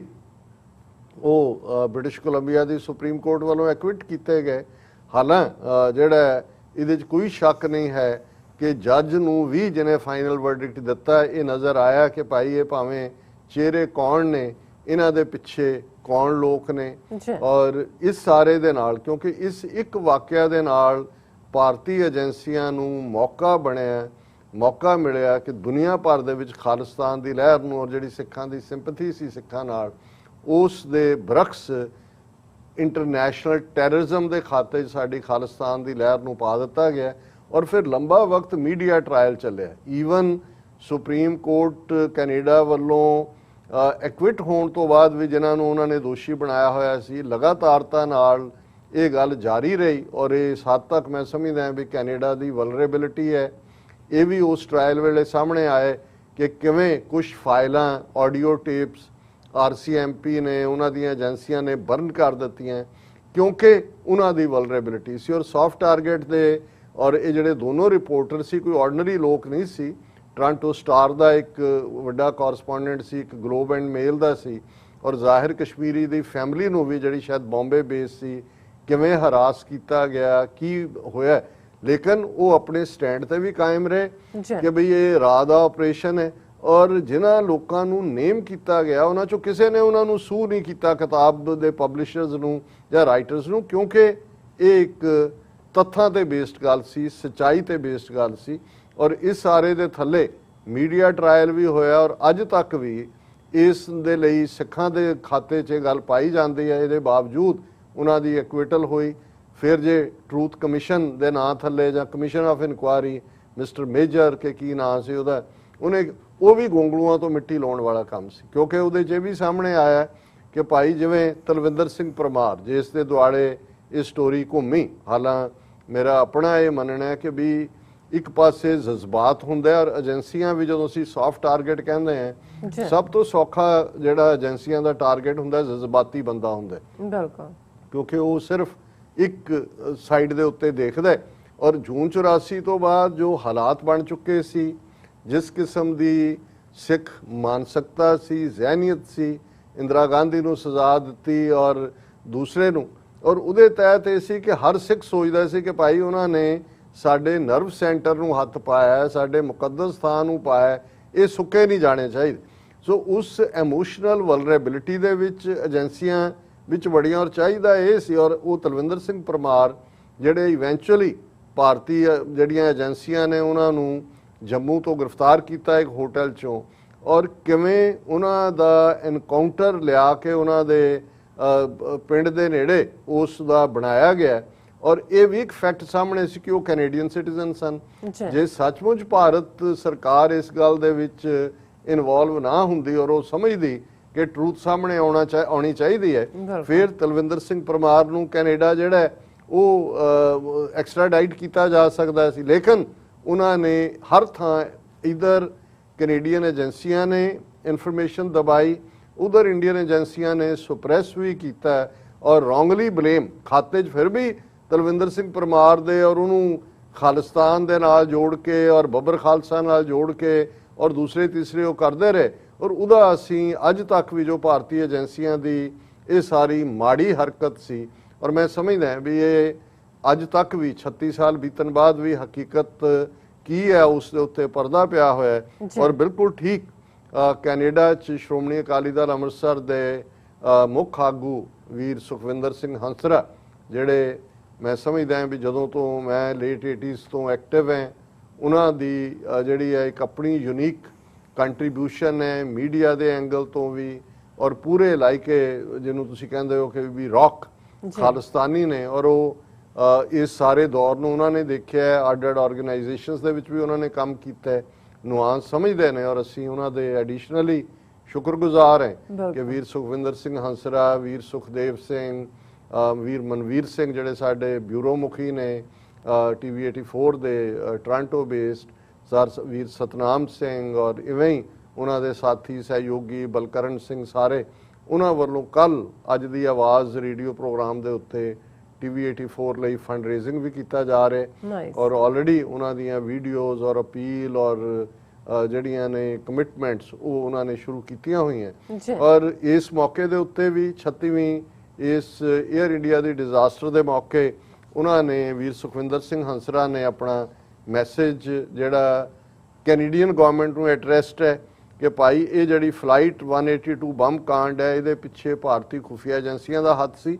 ਉਹਨਾਂ ਨੇ ਬੜਾ ਕਲੀਅਰਲੀ ਕਿਹਾ, ਔਰ ਇਹੀ ਗੱਲ ਸਰ ਸਿਮਰਨਜੀਤ ਸਿੰਘ ਮਾਨ ਵੀ ਰਿਪੀਟਡਲੀ ਕਹਿ ਚੁੱਕੇ ਨੇ, ਔਰ ਉਹਨਾਂ ਨੇ ਮੰਗ ਕੀਤੀ ਹੈ ਕਿ ਕੈਨੇਡਾ ਨਵਾਂ ਇਨਕੁਆਇਰੀ ਕਮਿਸ਼ਨ ਜਿਹੜਾ ਹੈ ਉਹ ਐਸਟੈਬਲਿਸ਼ ਕਰੇ ਤਾਂ ਕਿ ਇਸ ਸਾਰੇ ਦੇ ਪਿੱਛੇ ਸਾਜ਼ਿਸ਼ ਘਾੜੇ ਕੌਣ ਨੇ, ਫਾਈਨੈਂਸਿੰਗ ਕਿਹਨੇ ਕੀਤੀ, ਐਗਜ਼ੀਕਿਊਟ ਕਿਹਨੇ ਕੀਤਾ, ਅੰਜਾਮ ਕਿਹਨੇ ਦਿੱਤਾ ਇਸ ਕੰਡੈਮਨੇਬਲ ਕਾਰੇ ਨੂੰ, ਇਹ ਸਾਹਮਣੇ ਆਏ। ਔਰ ਉਹਨਾਂ ਨੇ ਕਿਹਾ ਵੀ ਇਹ ਜਿਹੜਾ ਇੱਕ ਨਿਰਪੱਖ ਜਿਹੜੀ ਹੈ ਇਨਕੁਆਇਰੀ ਹੀ ਇਸ ਗੱਲ ਨੂੰ ਸਾਹਮਣੇ ਲਿਆ ਸਕਦੀ ਹੈ। ਉਹਨਾਂ ਨੇ ਕਿਹਾ ਵੀ ਇਹ ਹੁਣ ਤੁਸੀਂ 100 ਸਾਲ ਬਾਅਦ ਕਾਮਾਗਾਟਾ ਮਾਰੂ ਦੀ ਮਾਫੀ ਮੰਗ ਰਹੇ ਹੋ, ਇਹ ਮਾਫੀ ਕਲਚਰ ਤਾਂ ਚੱਲ ਰਿਹਾ ਹੈ, ਪਰ ਇਹ ਜਿਹੜੀ ਗੱਲ ਸਾਡੇ ਸਾਹਮਣੇ ਹੈ ਔਰ ਸਾਡੇ ਇਹ ਚੈਲੰਜ ਹੈ, ਇਸ ਨੂੰ ਜਿਹੜਾ ਹੈ ਉਹ ਜਿਹੜਾ ਅਸਲ ਦੋਸ਼ੀ ਨੇ ਉਹ ਬੇਨਕਾਬ ਹੋਣੇ ਚਾਹੀਦੇ ਨੇ, ਔਰ ਅਸੀਂ ਵੀ ਇਸ ਆਵਾਜ਼ ਦੇ ਨਾਲ ਆਪਣੀ ਆਵਾਜ਼ ਰਲਾਉਂਦੇ ਹਾਂ।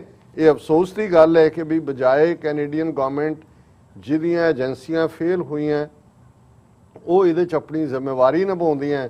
ਕੁਝ ਵਕਤ ਪਹਿਲਾਂ, ਕੁਝ ਅਰਸਾ ਪਹਿਲਾਂ ਉਹਨਾਂ ਨੇ ਈਵਨ ਇਸੇ ਦਿਨ ਨੂੰ, ਅੱਜ ਦੇ ਦਿਨ ਨੂੰ ਜਿਹੜਾ national day of remembrance for victims of terrorism, ਇਹ ਐਜ਼ ਏ ਕੈਨੇਡਾ ਦਾ ਜਿਹੜੀ ਹੈ ਉਹ ਡੇ ਡਿਕਲੇਅਰ ਕੀਤਾ ਹੋਇਆ। ਦੇਖੋ ਅਸੀਂ ਜਿਹੜੇ 329 ਬੇਗੁਨਾਹ ਮਾਰੇ ਗਏ ਉਹਨਾਂ 'ਚ ਕੈਨੇਡੀਅਨ ਸਿਟੀਜ਼ਨ ਵੀ ਸਨ, ਇੰਡੀਅਨ ਵੀ ਸਨ, ਬ੍ਰਿਟਿਸ਼ਰਸ ਵੀ ਸਨ, ਅਮਰੀਕਨ ਵੀ ਸਨ, ਔਰ ਬੇਗੁਨਾਹ ਉਹਨਾਂ ਦਾ ਕੋਈ ਔਰ ਕਰੂ ਦੀ ਅਸੀਂ ਜ਼ਿਕਰ ਕੀਤਾ।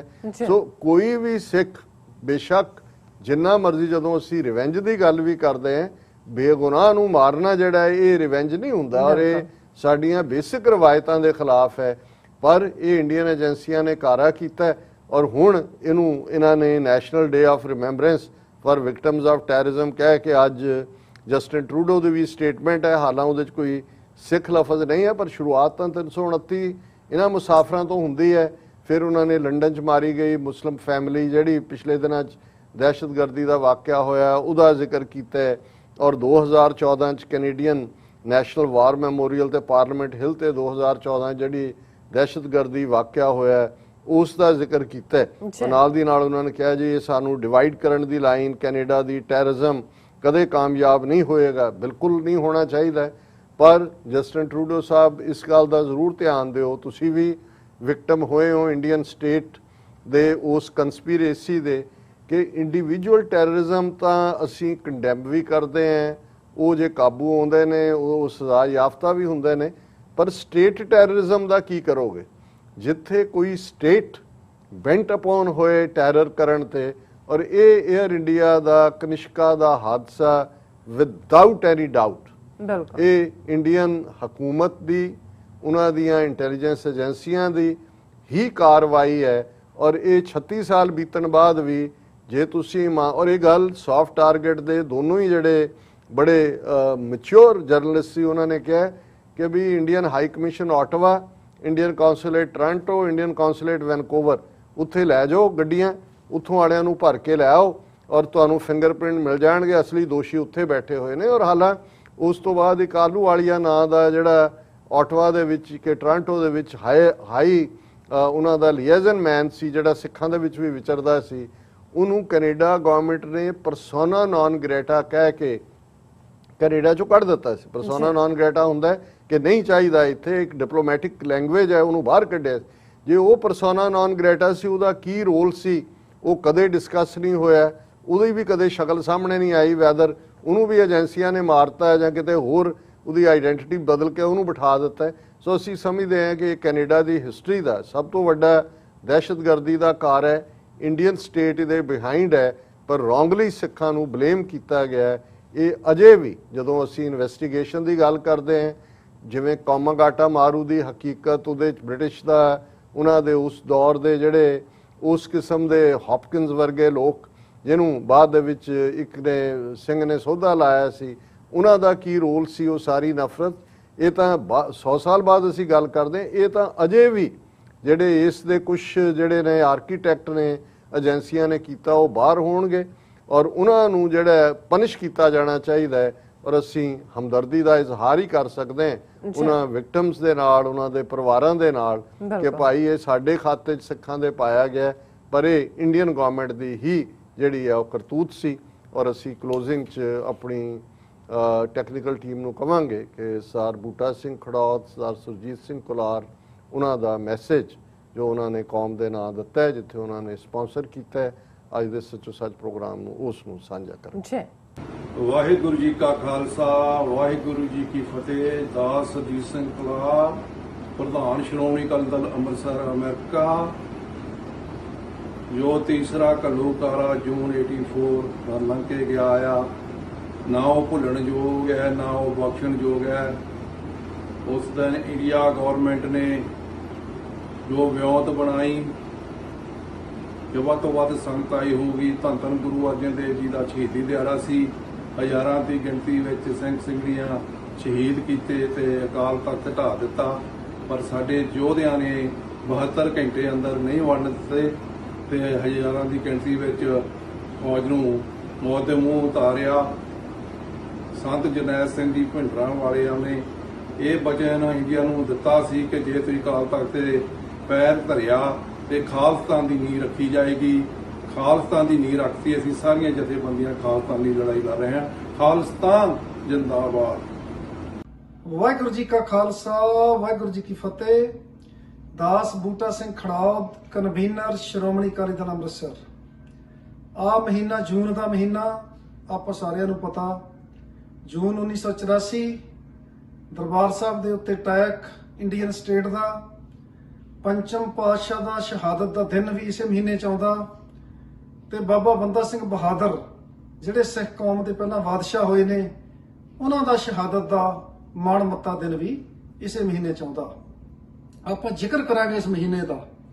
ਜੂਨ 1984 ਦਾ ਜਿਹੜਾ ਕਹਿਰ ਵਾਪਰਿਆ ਉਹਦੇ ਬਾਰੇ ਆਪਾਂ ਸਾਰਿਆਂ ਨੂੰ ਪਤਾ ਕਿ ਸੰਤ ਜਰਨੈਲ ਸਿੰਘ ਹੋਣਾ ਨੇ ਜਿਹੜੀ ਗੱਲ ਦੀ ਨੀਂਹ ਰੱਖੀ ਸੀ ਕਿ ਦਰਬਾਰ ਸਾਹਿਬ ਤੇ ਅਟੈਕ ਤੋਂ ਬਾਅਦ ਖਾਲਿਸਤਾਨ ਦੀ ਨੀਂਹ ਰੱਖੀ ਜਾਵੇਗੀ, ਜਿਹਦੇ ਉੱਪਰ ਪਿਛਲੇ 37 ਸਾਲ ਤੋਂ ਸਿੱਖ ਕੌਮ ਦੇ ਨੌਜਵਾਨ ਬੱਚੇ ਬੱਚੀਆਂ ਸਿੰਘ ਸਿੰਘਣੀਆਂ ਨੇ ਆਪਣੀਆਂ ਮਹਾਨ ਸ਼ਹਾਦਤਾਂ ਵੀ ਦਿੱਤੀਆਂ ਤੇ ਦੁਨੀਆ ਦੇ ਵੱਡੇ ਨੇਸ਼ਨਾਂ ਨੂੰ ਇਹ ਦੱਸ ਦਿੱਤਾ ਕਿ ਸਿੱਖਾਂ ਦਾ ਇੱਕ ਆਪਣਾ ਵੱਖਰਾ ਨੇਸ਼ਨ ਸੀ ਜਿਸ ਨੇਸ਼ਨ ਦੀ ਉਹ ਲੜਾਈ ਲੜ ਰਹੇ ਨੇ। ਪੰਚਮ ਪਾਤਸ਼ਾਹ ਦਾ ਸ਼ਹਾਦਤ ਦਾ ਦਿਨ ਹੈ, ਜਿਨ੍ਹਾਂ ਨੇ ਸ਼ਹਾਦਤ ਦੇ ਕੇ ਕੌਮ ਨੂੰ ਅਕਾਲ ਤਖਤ ਸਾਹਿਬ ਦਿੱਤਾ। ਮੈਂ ਸਮਝਦਾ ਕਿ ਉਹਨਾਂ ਦੀ ਸ਼ਹਾਦਤ ਤੋਂ ਬਾਅਦ ਅਕਾਲ ਤਖਤ ਦੀ ਸਿਰਜਣਾ ਹੋਈ।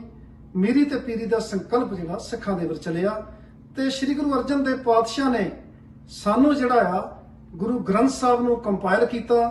ਉਸ ਤੋਂ ਬਾਅਦ ਗੁਰੂ ਗੋਬਿੰਦ ਸਿੰਘ ਪਾਤਸ਼ਾਹ ਨੇ 9ਵੇਂ ਪਾਤਸ਼ਾਹ ਦੀ ਬਾਣੀ ਦਰਜ ਕਰਕੇ ਇਹਨੂੰ ਗੁਰੂ ਦਾ ਰੂਪ ਦੇ ਕੇ ਸਾਨੂੰ ਦਿੱਤਾ।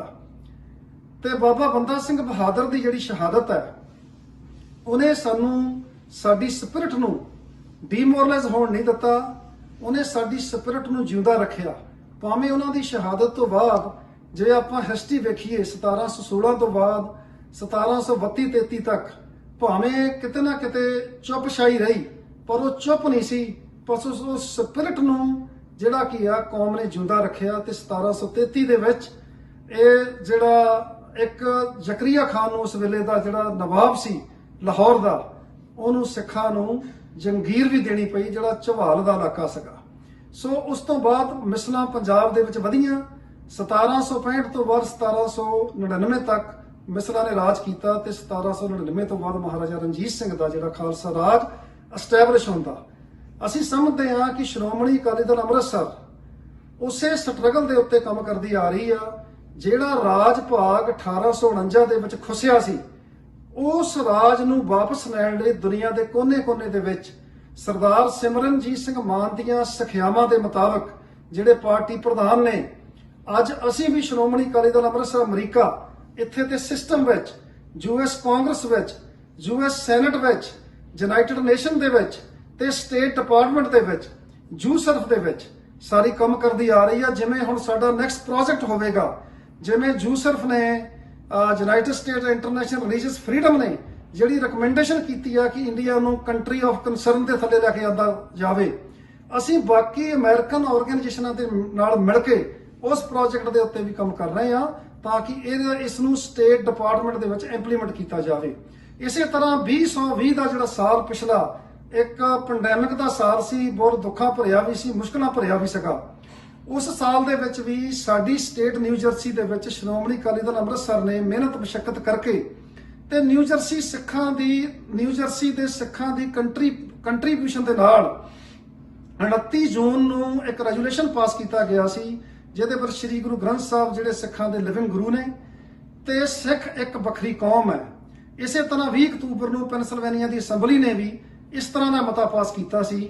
ਉੱਥੇ ਵੀ ਸ਼੍ਰੋਮਣੀ ਅਕਾਲੀ ਦਲ ਅੰਮ੍ਰਿਤਸਰ ਨੇ ਇਹ ਸਾਰੀ ਲੀਡਿੰਗ ਲਈ, ਜਿਹਦੇ ਵਿੱਚ ਸਾਰੀ ਕੰਟਰੀਬਿਊਸ਼ਨ ਪੈਨਸਿਲਵੇਨੀਆ ਦੇ ਸਿੱਖਾਂ ਦੀ ਹੋਈ ਤੇ ਉਹਦੇ ਵਿੱਚ ਵੀ ਸਾਡਾ ਮਤਾ ਅਸੈਂਬਲੀ 'ਚ ਇਹੀ ਪਾਸ ਹੋਇਆ ਕਿ ਜਿਹੜਾ ਗੁਰੂ ਗ੍ਰੰਥ ਸਾਹਿਬ ਸਿੱਖਾਂ ਦੇ ਲਿਵਿੰਗ ਗੁਰੂ ਨੇ ਤੇ ਸਿੱਖ ਇੱਕ ਵੱਖਰੀ ਕੌਮ ਹੈ। ਸਾਨੂੰ ਕਿਸੇ ਵੀ ਅਸੈਂਬਲੀਆਂ ਤੋਂ ਇਹ ਕਰਵਾਉਣ ਦੀ ਲੋੜ ਨਹੀਂ। ਸਾਨੂੰ ਗੁਰੂ ਸਾਹਿਬ ਇਹ ਕਰਕੇ ਗਏ ਨੇ ਕਿ ਗੁਰੂ ਗ੍ਰੰਥ ਸਾਹਿਬ ਸਿੱਖਾਂ ਦੇ ਗੁਰੂ ਨੇ, ਪਰ ਉਹਦਾ ਇੱਕ ਬਹੁਤ ਵੱਡੀ ਬੈਕਗ੍ਰਾਉਂਡ, ਉਹਦੇ ਪਿੱਛੇ ਇੱਕ ਬਹੁਤ ਰੀਜ਼ਨ ਸੀ ਕਿ ਕੱਲ ਨੂੰ ਕਿਸੇ ਤਰ੍ਹਾਂ ਦੀ ਕੋਈ ਗੱਲਬਾਤ ਹੋ ਜਾਂਦੀ ਆ ਤੇ ਇੱਥੇ ਦੇ ਸਿਸਟਮ ਨੂੰ ਦੱਸਣਾ ਬਹੁਤ ਜ਼ਰੂਰੀ ਆ ਕਿ ਗੁਰੂ ਗ੍ਰੰਥ ਸਾਹਿਬ ਦਾ ਸਟੇਟਸ ਕੀ ਆ। ਸੋ ਅਸੀਂ ਆਪਣੇ ਪ੍ਰਧਾਨ ਸਰਦਾਰ ਸਿਮਰਨਜੀਤ ਸਿੰਘ ਮਾਨ ਦੇ ਨਿਰਦੇਸ਼ਾਂ ਦੇ ਮੁਤਾਬਕ ਅਸੀਂ ਇੱਥੇ ਲੱਗੇ ਹੋਏ ਆ, ਸਿਸਟਮ ਦੇ ਵਿੱਚ ਵੀ ਕੰਮ ਕਰ ਰਹੇ ਆ ਤੇ ਸਾਨੂੰ ਸੰਗਤ ਦਾ ਸਹਿਯੋਗ ਵੀ ਮਿਲ ਰਿਹਾ।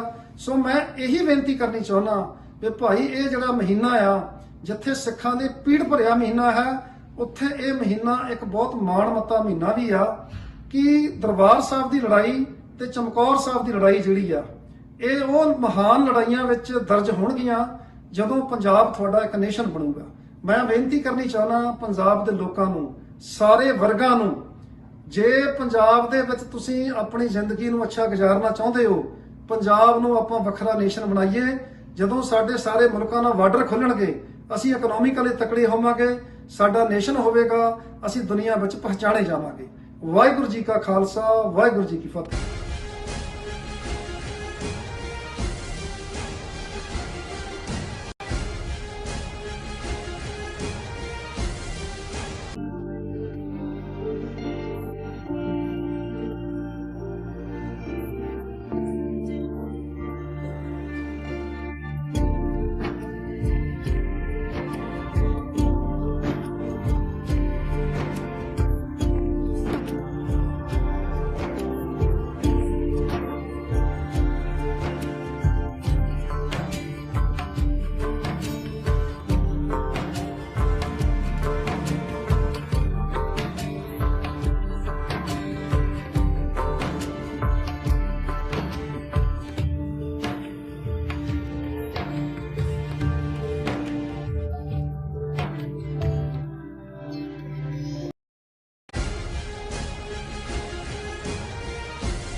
Viewers welcome back on programme. So viewers ਹੁਣ ਆਪਾਂ ਗੱਲਬਾਤ ਕਰਨ ਜਾ ਰਹੇ ਹਾਂ ਕਿ ਭਾਰਤ ਨੇ ਇੱਕ ਪਾਸੇ 14 ਕਸ਼ਮੀਰੀ ਲੀਡਰਾਂ ਨਾਲ ਦਿੱਲੀ ਵਿੱਚ ਗੱਲਬਾਤ ਦਾ ਡਰਾਮਾ ਰਚਿਆ ਹੈ, ਪਰ ਦੂਸਰੇ ਪਾਸੇ ਅੱਜ ਲਾਹੌਰ ਵਿੱਚ ਕਰਵਾਏ ਗਏ ਇੱਕ ਬੰਬ ਧਮਾਕੇ ਵਿੱਚ 3 ਵਿਅਕਤੀ ਮਾਰੇ ਗਏ ਤੇ 20 ਤੋਂ ਜ਼ਿਆਦਾ ਜਿਹੜੇ ਹੈ ਜ਼ਖਮੀ ਹੋਏ ਨੇ। ਸੋ ਇਹ ਧਮਾਕਾ ਲਸ਼ਕਰ ਤੈਯਬਾ ਦੇ ਆਗੂ ਰਹੇ ਹਾਫਿਜ਼ ਸਈਦ ਦੇ ਘਰ ਦੇ ਬਾਹਰ ਕਰਵਾਇਆ ਗਿਆ। ਸੋ ਇਸ ਬਾਰੇ ਆਪਾਂ ਵਿਚਾਰ ਚਰਚਾ ਕਰਨ ਜਾ ਰਹੇ ਹਾਂ।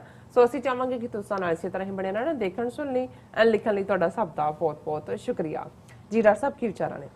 ਦੇਖੋ, ਪਹਿਲਾ ਸੈਗਮੈਂਟ ਡਿਟੇਲ ਦੇ ਵਿੱਚ ਅਸੀਂ ਭਾਰਤੀ ਖੁਫੀਆ ਏਜੰਸੀਆਂ, ਖਾਸ ਤੌਰ ਤੇ ਇੰਦਰਾ ਗਾਂਧੀ ਨੇ ਜਿਹੜੀ RAW ਰॉ ਜਿਹੜੀ ਹੈ ਉਹ ਬਣਾਈ, ਉਹਨਾਂ ਦੀਆਂ ਕਿਸ ਹੱਦ ਤੱਕ ਖਤਰਨਾਕ ਕਾਰਵਾਈਆਂ ਨੇ ਉਸ ਦਾ ਜ਼ਿਕਰ ਕੀਤਾ ਹੈ। ਕਿਵੇਂ ਅੱਜ ਤੋਂ ਠੀਕ 36 ਸਾਲ ਪਹਿਲਾਂ ਕਨਿਸ਼ਕਾ ਜਿਹੜਾ 에ਅਰ ਇੰਡੀਆ ਦੀ ਫਲਾਈਟ 182 ਕੈਨੇਡਾ ਤੋਂ ਉੱਡੀ ਔਰ ਉਹਦੇ 'ਚ ਕਿਵੇਂ ਆਇਰਲੈਂਡ ਕੋਸਟ ਦੇ ਉੱਪਰ ਅਸਮਾਨ ਦੇ ਵਿੱਚ ਬੰਬ ਧਮਾਕੇ ਜਿਹੜੇ ਜਹਾਜ਼ ਦੇ ਵਿੱਚ ਹੀ ਬੰਬ ਰੱਖੇ ਹੋਏ ਸੀ, ਉਹਦੇ 'ਚ 329 ਮੁਸਾਫਰ ਮਾਰੇ ਗਏ। ਔਰ ਰਾਹ ਨੇ ਇਹ ਇੱਕ ਐਸਾ ਆਪਰੇਸ਼ਨ ਜਿਹਦੇ ਥੱਲੇ ਉਹਨਾਂ ਨੇ ਸਮੁੱਚੀ ਸਿੱਖ ਮੂਵਮੈਂਟ ਨੂੰ, ਖਾਲਿਸਤਾਨ ਦੀ ਲਹਿਰ ਨੂੰ ਦਹਿਸ਼ਤਗਰਦੀ ਦੇ ਖਾਤੇ 'ਚ ਪਾਇਆ।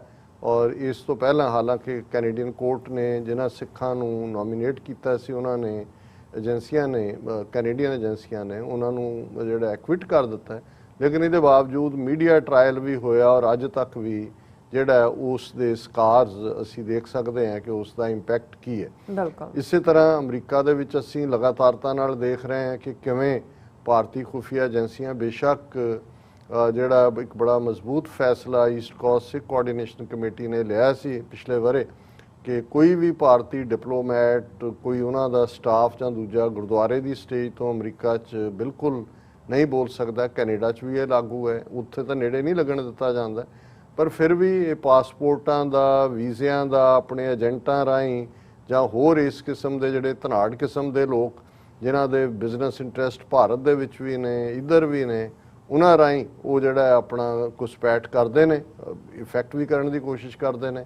ਔਰ ਅਸੀਂ ਪਿਛਲੇ ਦਿਨਾਂ 'ਚ ਦੇਖਿਆ ਵੀ ਜਦੋਂ ਪਾਕਿਸਤਾਨੀ ਪੰਜਾਬ, ਲਹਿੰਦੇ ਪੰਜਾਬ ਦੇ ਗਵਰਨਰ ਚੌਧਰੀ ਮੁਹੰਮਦ ਸਰਵਰ ਆਏ, ਈਵਨ ਮੈਰੀਲੈਂਡ ਦੇ ਵਿੱਚ ਇੱਕ ਇਕੱਠ ਜਿਹਨੂੰ ਉਹਨਾਂ ਨੇ ਐਡਰੈਸ ਕੀਤਾ, ਹਾਲਾਂਕਿ ਭਾਵੇਂ ਉਹਦਾ ਪ੍ਰਬੰਧ ਪਾਕਿਸਤਾਨੀ ਐਂਬੈਸਡਰ ਨੇ ਜਿਹੜੇ ਅਮਰੀਕਾ 'ਚ ਉਹਨਾਂ ਨੇ ਕੀਤਾ, ਉਹਦੇ 'ਚ ਵੀ ਜਿਹੜੇ ਮੂਹਰਲੇ ਚਿਹਰੇ ਸੀ ਉਹ ਇੰਡੀਅਨ ਏਜੰਟ ਉਹੀ ਲੋਕ ਸੀ, ਪਰ ਬੇਸ਼ੱਕ ਪੈਸੇ ਵਾਲੇ ਲੋਕ ਜਿਹੜੇ ਕਿ ਮੋਦੀ ਨੂੰ ਵੈਲਕਮ ਕਰਨ ਦੇ ਲਈ ਹਿਊਸਟਨ ਗਏ ਹੋਏ ਸੀ ਰੋਡੀ ਮੋਡੀ ਇਵੈਂਟ ਦੇ ਉੱਤੇ। ਸੋ ਅਸੀਂ ਉਦੋਂ ਵੀ ਇਹ ਵਾਰਨ ਕੀਤਾ ਸੀ ਕਿ ਭਾਈ ਡਾਇਸਪੋਰਾ ਸਿੱਖ, ਖਾਲਿਸਤਾਨੀ ਸਿੱਖ ਹੈ, ਉਹ ਪਾਕਿਸਤਾਨ ਦੇ ਨਾਲ ਜੇ ਡੀਲ ਕਰੇਗਾ ਉਸ ਨੂੰ ਪਤਾ ਹੈ ਪਾਕਿਸਤਾਨ ਦੇ ਹਿੱਤ ਕੀ ਨੇ ਔਰ ਉਹ ਇੰਡੀਆ ਦੇ ਖਿਲਾਫ ਹੋਏਗਾ। ਪਰ ਜਿਹੜੇ ਤੁਸੀਂ ਐਵੇਂ ਥੋੜੇ ਬਹੁਤ ਲਾਲਚਾਂ ਦੇ ਵਿੱਚ ਜਿਹੜੇ ਇਸ ਕਿਸਮ ਦੇ ਜਿਹੜੇ ਇੰਡੋਫਾਈਲ ਸਿੱਖ ਨੇ ਉਹਨਾਂ ਨੂੰ ਤੁਸੀਂ ਜਿਹੜਾ ਵਿੱਚ ਵਾੜ ਰਹੇ ਹੋ, ਮੁੜ ਕੇ ਕੋਈ ਵੀ ਜਿਹੜੀ ਕਾਰਵਾਈ ਹੋਈ ਨੈਗੇਟਿਵਿਟੀ ਦੀ, ਉਹਦੇ 'ਚ ਫਿਰ ਤੁਸੀਂ ਡਾਇਸਪੋਰਾ ਸਿੱਖਾਂ ਨੂੰ ਦੋਸ਼ ਨਾ ਦੇਣਾ ਕਿ ਭਾਈ ਉਹ ਜ਼ਿੰਮੇਵਾਰ ਨੇ, ਕਿਉਂਕਿ ਇੰਡੀਅਨ ਸਿੱਖ ਤਾਂ ਪਹਿਲਾਂ ਵੀ ਜਿਹੜੇ ਉੱਥੋਂ ਜਥੇ ਜਾਂਦੇ ਨੇ ਅੱਧੇ ਬੰਦੇ ਉਹਦੇ 'ਚ ਏਜੰਸੀਆਂ ਨੇ ਆਪਣੇ ਵਾੜੇ ਹੁੰਦੇ ਨੇ। ਪਰ ਬਾਹਰ ਅਸੀਂ ਘੱਟੋ ਘੱਟ ਇਸ ਆਵਾਜ਼ ਨੂੰ ਬੁਲੰਦ ਕੀਤਾ ਹੋਇਆ। ਔਰ ਜਦੋਂ ਤੁਸੀਂ ਉਹਨਾਂ ਦਾ ਆਪਰੇਸ਼ਨ ਦੇਖਦੇ ਹੋ ਰਾਹ ਦੇ ਕੀ ਨੇ, ਇਹਦੇ 'ਚ ਕੋਈ ਸ਼ੱਕ ਨਹੀਂ ਹੈ ਕਿ ਅਫਗਾਨਿਸਤਾਨ ਜੇ ਸੈਟਲਮੈਂਟ ਵੱਲ ਵੱਧ ਰਿਹਾ ਸੀ, ਅਮਰੀਕਾ ਤਾਲਿਬਾਨ ਜਿਹੜਾ ਐਗਰੀਮੈਂਟ ਫਰਵਰੀ 2020 'ਚ ਹੋਇਆ, ਉਹਨੂੰ ਡੀਰੇਲ ਕਰਨ ਦੇ ਲਈ ਸਭ ਤੋਂ ਜ਼ਿਆਦਾ ਜੇ ਐਕਟਿਵ ਤੇ ਇੰਡੀਅਨ ਏਜੰਸੀਆਂ ਰਾਹ, ਕਿਵੇਂ ਵਿਦਨ ਪਾਕਿਸਤਾਨ ਦਹਿਸ਼ਤਗਰਦੀ ਵੀ। ਔਰ ਹੁਣ ਜਦੋਂ ਕਿ ਉਹਨਾਂ ਨੂੰ ਨਜ਼ਰ ਆ ਰਿਹਾ ਹੈ ਕਿ ਤਾਲਿਬਾਨ ਜਿਹੜੇ ਨੇ ਉਹ ਵੱਧਦੇ ਜਾ ਰਹੇ ਨੇ, ਉਹਨਾਂ ਨੇ ਇੱਕ ਤੋਂ ਬਾਅਦ ਇੱਕ ਇਲਾਕਾ ਲੈਣਾ ਸ਼ੁਰੂ ਕੀਤਾ ਹੋਇਆ ਹੈ। ਹੁਣ ਉਹਨਾਂ ਨੇ ਜਲਾਲਾਬਾਦ ਔਰ ਹੈਰਾਤ ਦੇ ਵਿੱਚ ਜਿਹੜੇ ਇੰਡੀਅਨ ਕੌਂਸੂਲੇਟ ਜਿਹੜੇ ਖੋਲ੍ਹੇ ਇਸ ਕੰਮ ਲਈ ਹੋਏ ਸੀ ਕਿ ਪਾਕਿਸਤਾਨ 'ਚ ਦਹਿਸ਼ਤਗਰਦੀ ਕਰਨੀ ਹੈ, ਉਹ ਇੱਕਦਮ ਬੰਦ ਕਰ ਦਿੱਤੇ ਨੇ। ਪਹਿਲਾਂ ਤਾਂ ਕਿਹਾ ਜੀ ਕੋਵਿਡ ਦੇ ਬਹਾਨੇ ਨਾਲ, ਪਰ ਉਹਨਾਂ ਨੂੰ ਇਹ ਨਜ਼ਰ ਆ ਰਿਹਾ ਕਿ ਭਾਈ ਇਹਨਾਂ ਦਾ ਪਲਾਟ ਜਿਹੜੇ ਨੇ ਉਹ ਐਕਸਪੋਜ਼ ਹੋ ਰਹੇ।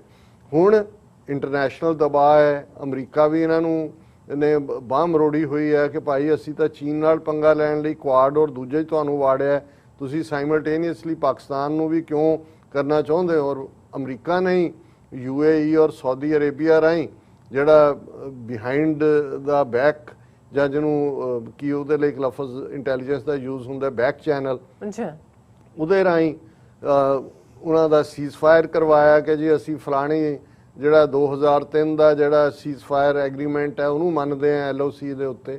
ਨਾਲ ਦੀ ਨਾਲ ਉਹਨਾਂ ਨੇ ਹੁਣ ਜੇ ਇਹ ਗੱਲ ਅਸੀਂ ਦੇਖੀ ਕਿ ਬਈ ਆਲ ਆਫ ਏ ਸਡਨ 2-3-4 ਦਿਨ ਪਹਿਲਾਂ ਪ੍ਰਾਈਮ ਮਿਨਿਸਟਰ ਆਫਿਸ ਦਾ ਸੱਦਾ ਉਹਨਾਂ 14 ਲੀਡਰਾਂ ਨੂੰ ਜਿਹੜੇ ਆਲਰੇਡੀ ਪ੍ਰੋ ਇੰਡੀਆ ਨੇ, ਕਿਉਂਕਿ ਹਕੂਮਤ ਦੇ ਵਿੱਚੋਂ ਕੰਮ ਆਓ ਜੀ ਗੱਲਬਾਤ ਕਰਨੀ ਹੈ, ਗੱਲਬਾਤ ਦਾ ਕੋਈ ਏਜੰਡਾ ਨਹੀਂ, ਕੋਈ ਉਹਨਾਂ ਵੱਲੋਂ ਪ੍ਰੀ ਕੰਡੀਸ਼ਨ ਕਿ ਭਾਈ ਤੁਸੀਂ ਜਿਹੜੇ 2005 ਤੋਂ ਜਿਹੜਾ 2019 5 ਅਗਸਤ ਤੋਂ ਬਾਅਦ ਜਿਹੜਾ 3 ਤੋਂ 5000 ਪੋਲੀਟੀਕਲ ਪ੍ਰਿਜ਼ਨਰ ਫੜ ਕੇ ਬਾਹਰਲੀਆਂ ਜੇਲ੍ਹਾਂ 'ਚ ਧੱਕਿਆ ਹੋਇਆ ਭਾਰਤ ਦੀਆਂ, ਉਹਨਾਂ ਨੂੰ ਰਿਲੀਜ਼ ਕਰੋ। ਔਰ ਇਹ ਖੁਦ ਕਹਿ ਰਹੇ ਨੇ ਜੰਮੂ ਕਸ਼ਮੀਰ ਦੇ ਲੀਡਰ, ਜਿਨ੍ਹਾਂ ਨੂੰ ਜਦੋਂ ਪੁੱਛਿਆ ਗਿਆ ਕਿ ਜੀ ਅਸੀਂ we have not been given an agenda, we will be attending the meeting to know what the centre is offering.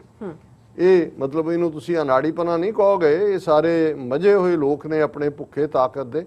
ਸੋ ਮਤਲਬ ਇਹ ਹੈ ਵੀ ਇਨ ਦਾ ਐਂਡ ਆਫ ਦਾ ਡੇ ਇਹਨਾਂ ਨੇ ਇੱਕ ਟੁੱਟਾ ਭੱਜਾ ਜਿਹਾ ਅਜੇ ਉਹ ਵੀ ਇਮੀਡੀਏਟਲੀ ਨਹੀਂ ਹੋਣਾ, ਉਹਨੂੰ ਉਹ ਇੰਡੀਅਨ ਡਰੈਗ ਕਰਨਗੇ, ਕਹਿਣਗੇ ਜੀ ਤੁਹਾਡਾ ਸਟੇਟਸ ਐਜ਼ ਏ ਸਟੇਟ ਅਸੀਂ ਬਹਾਲ ਕਰ ਦਿੰਨੇ, ਭੁੱਲ ਜਾਓ 370 ਨੂੰ। ਔਰ ਇਹ ਜਿਹੜੀ ਸਟੇਟ ਦੀ ਵੀ ਜਿਹੜੀ ਪੁਲਿਸਿੰਗ ਹੋਏਗੀ ਉਹ ਸਾਡੇ ਅੰਡਰ ਹੋਏਗੀ ਔਰ ਉਸ ਸਾਰੇ ਦੇ ਥੱਲੇ। ਔਰ ਬਾਕੀ ਆਲਰੇਡੀ ਉਹਨਾਂ ਨੇ 3 ਡਰਟੀ ਡੀਜ਼ ਦੇ ਨਾਲ, ਔਰ ਦੂਸਰਾ ਜਿਸ ਕਿਸਮ ਦਾ ਉੱਥੇ ਡੈਮੋਗ੍ਰਾਫੀ ਬਦਲੀ ਹੈ, ਰੀਡਿਸਟ੍ਰਿਕਟਿੰਗ ਕਰ ਰਹੇ ਨੇ, ਅਸੀਂ ਕੱਲ ਵੇਰਵੇ ਦੇ ਨਾਲ ਗੱਲ ਕੀਤੀ ਸੀ। ਲੇਕਿਨ ਦੁਨੀਆ ਨੂੰ ਇਹ ਦੱਸਣ ਦੇ ਲਈ ਦੇਖੋ ਜੀ ਅਸੀਂ ਤਾਂ ਡਾਇਲੋਗ ਖੋਲ੍ਹਿਆ। ਹੁਣ ਜਦੋਂ ਅਸੀਂ ਏਜੰਸੀਆਂ ਦਾ, ਔਰ ਇਹ ਨਹੀਂ ਹੈ ਵੀ ਜਦੋਂ ਤੁਸੀਂ ਥੋੜਾ ਬਹੁਤ ਆਪਰੇਸ਼ਨਸ ਨੂੰ ਸਮਝਦੇ ਹੋ ਵੀ ਏਜੰਸੀਆਂ ਕਿਵੇਂ ਕੰਮ ਕਰਦੀਆਂ, ਕੁਝ ਤੁਹਾਨੂੰ ਪੜ੍ਹਨ ਦਾ ਸ਼ੌਕ ਹੋਏ ਤਾਂ ਤੁਹਾਨੂੰ ਅੰਦਾਜ਼ਾ ਹੋ ਜਾਂਦਾ ਹੈ ਕਿ ਕਿਹੜਾ ਐਕਟ ਕਿੱਥੇ ਕਿਸ ਵੇਲੇ ਉਹਦੀ ਟਾਈਮਿੰਗ, ਕੌਣ ਕੀ ਕਿੱਥੇ ਕਰ ਰਿਹਾ, ਉਸ ਤੋਂ ਤੁਹਾਨੂੰ ਅੰਦਾਜ਼ਾ ਹੁੰਦਾ ਹੈ ਕਿ ਬਈ ਇਹਦਾ ਫਾਇਦਾ ਕਿਹਨੂੰ ਹੈ, ਤਾਰ ਕਿੱਥੇ ਜੁੜੇ ਹੋ ਸਕਦੇ ਨੇ ਤੇ ਮੈਸੇਜ ਕੀ ਦੇਣਾ ਚਾਹੁੰਦੇ ਨੇ। ਹੁਣ ਕਸ਼ਮੀਰ ਵਾਦੀ ਦੇ ਵਿੱਚ ਦਹਿਸ਼ਤਗਰਦੀ ਦੇ ਲਈ ਜਿਹੜੀਆਂ ਤਨਜ਼ੀਮਾਂ ਨੂੰ ਇੰਡੀਆ ਹਮੇਸ਼ਾ ਦੋਸ਼ੀ ਦੱਸਦਾ ਰਿਹਾ, ਉਹਨਾਂ ਦੇ ਵਿੱਚ ਲਸ਼ਕਰੇ ਤਾਇਬਾ ਇੱਕ ਮੁੱਖ ਤੌਰ ਤੇ। ਔਰ ਈਵਨ ਜਦੋਂ ਪ੍ਰੈਜ਼ੀਡੈਂਟ ਕਲਿੰਟਨ ਦੀ 2020 ਮਾਰਚ 2000 ਨੂੰ ਭਾਰਤ ਫੇਰੀ ਦੇ ਵੇਲੇ ਜਦੋਂ ਅਜੇ ਉਹ ਦਿੱਲੀ 에ਅਰਪੋਰਟ ਤੇ ਸੀ ਔਰ ਕਸ਼ਮੀਰ ਵਾਦੀ ਦੇ ਜ਼ਿਲ੍ਹਾ ਅਨੰਤਨਾਗ ਦੇ ਚਿੱਠੀ ਸਿੰਘਪੁਰਾ ਪਿੰਡ ਵਿੱਚ 35 ਸਿੱਖਾਂ ਨੂੰ ਘਰਾਂ ਚੋਂ ਲਿਆ ਕੇ ਕੱਢ ਕੇ ਗੁਰਦੁਆਰਿਆਂ ਦੀ 2 ਗੁਰਦੁਆਰੇ ਜਿਹੜੇ ਉੱਥੇ ਨੇ ਉਹਦੀ ਕੰਧ ਨਾਲ ਲਾ ਕੇ ਜਿਹੜਾ ਉਹਨਾਂ ਦਾ ਕੋਲਡ ਬਲੱਡਡ ਮਰਡਰ ਕੀਤਾ ਗਿਆ ਸੀ।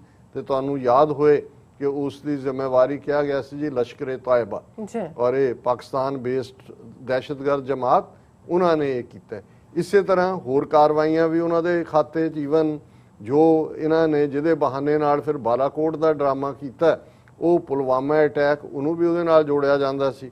ਔਰ ਇੱਕ ਬੁੱਢਾ ਆਦਮੀ ਹਾਫਿਜ਼ ਸਈਦ, ਉਹ ਕੌਣ ਹੈ ਕੌਣ ਨਹੀਂ ਹੈ ਮੁੜ ਕੇ ਉਹ ਮੈਂ ਤਾਂ ਹੁਣ ਕੋਈ ਇਹਦੇ ਤੇ ਕਮੈਂਟ ਨਹੀਂ ਕਰਨਾ ਚਾਹੁੰਦਾ, ਪਰ ਪਾਕਿਸਤਾਨ ਦੇ ਵਿੱਚ ਵੀ ਜਮਾਤ ਉਦ ਦਾਵਾ ਨਾਂ ਦੀ ਆਰਗੇਨਾਈਜੇਸ਼ਨ ਉਹਨੇ ਫਾਊਂਡ ਕੀਤੀ ਹੋਈ ਹੈ ਔਰ ਉਹ ਉਸ ਵੇਲੇ ਆਲਰੇਡੀ ਉਹਨਾਂ ਦੀ ਕਸਟਡੀ ਦੇ ਵਿੱਚ ਹੈ। ਪਰ ਕਿਉਂਕਿ ਬਹੁਤ ਵਾਰ ਜਿਹੜੇ ਇਸ ਕਿਸਮ ਦੇ ਨੇ, ਕੌਣ ਕਿਹਦੇ ਲਈ ਕੰਮ ਕਰਦਾ ਹੈ, ਇਹ ਬਾਅਦ ਦੇ ਵਿੱਚ ਹੀ ਪਤਾ ਲੱਗਦਾ ਹੁੰਦਾ। ਪਰ ਇਹ ਮੈਸੇਜ ਦੇਣ ਦੇ ਲਈ ਉਹਨਾਂ ਪਾਕਿਸਤਾਨ ਨੂੰ ਕਿ ਸਾਡੀ ਰੀਚ ਕਿੱਥੋਂ ਤੱਕ ਹੈ, ਔਰ ਇਹ ਗੱਲ ਆਲਰੇਡੀ ਮੈਂ ਸਮਝਦਾ ਵੀ ਪਾਕਿਸਤਾਨੀ ਏਜੰਸੀਆਂ ਨੂੰ ਵੀ ਪਤਾ ਹੈ ਵੀ ਆਉਣ ਵਾਲੇ ਦਿਨਾਂ ਦੇ ਵਿੱਚ ਪਾਕਿਸਤਾਨ ਦੇ ਵਿੱਚ ਜਿਹੜੀਆਂ ਭਾਰਤੀ ਏਜੰਸੀਆਂ ਵੱਲੋਂ ਦਹਿਸ਼ਤਗਰਦੀ ਦੀਆਂ ਕਾਰਵਾਈਆਂ ਤੇਜ਼ ਹੋਣਗੀਆਂ।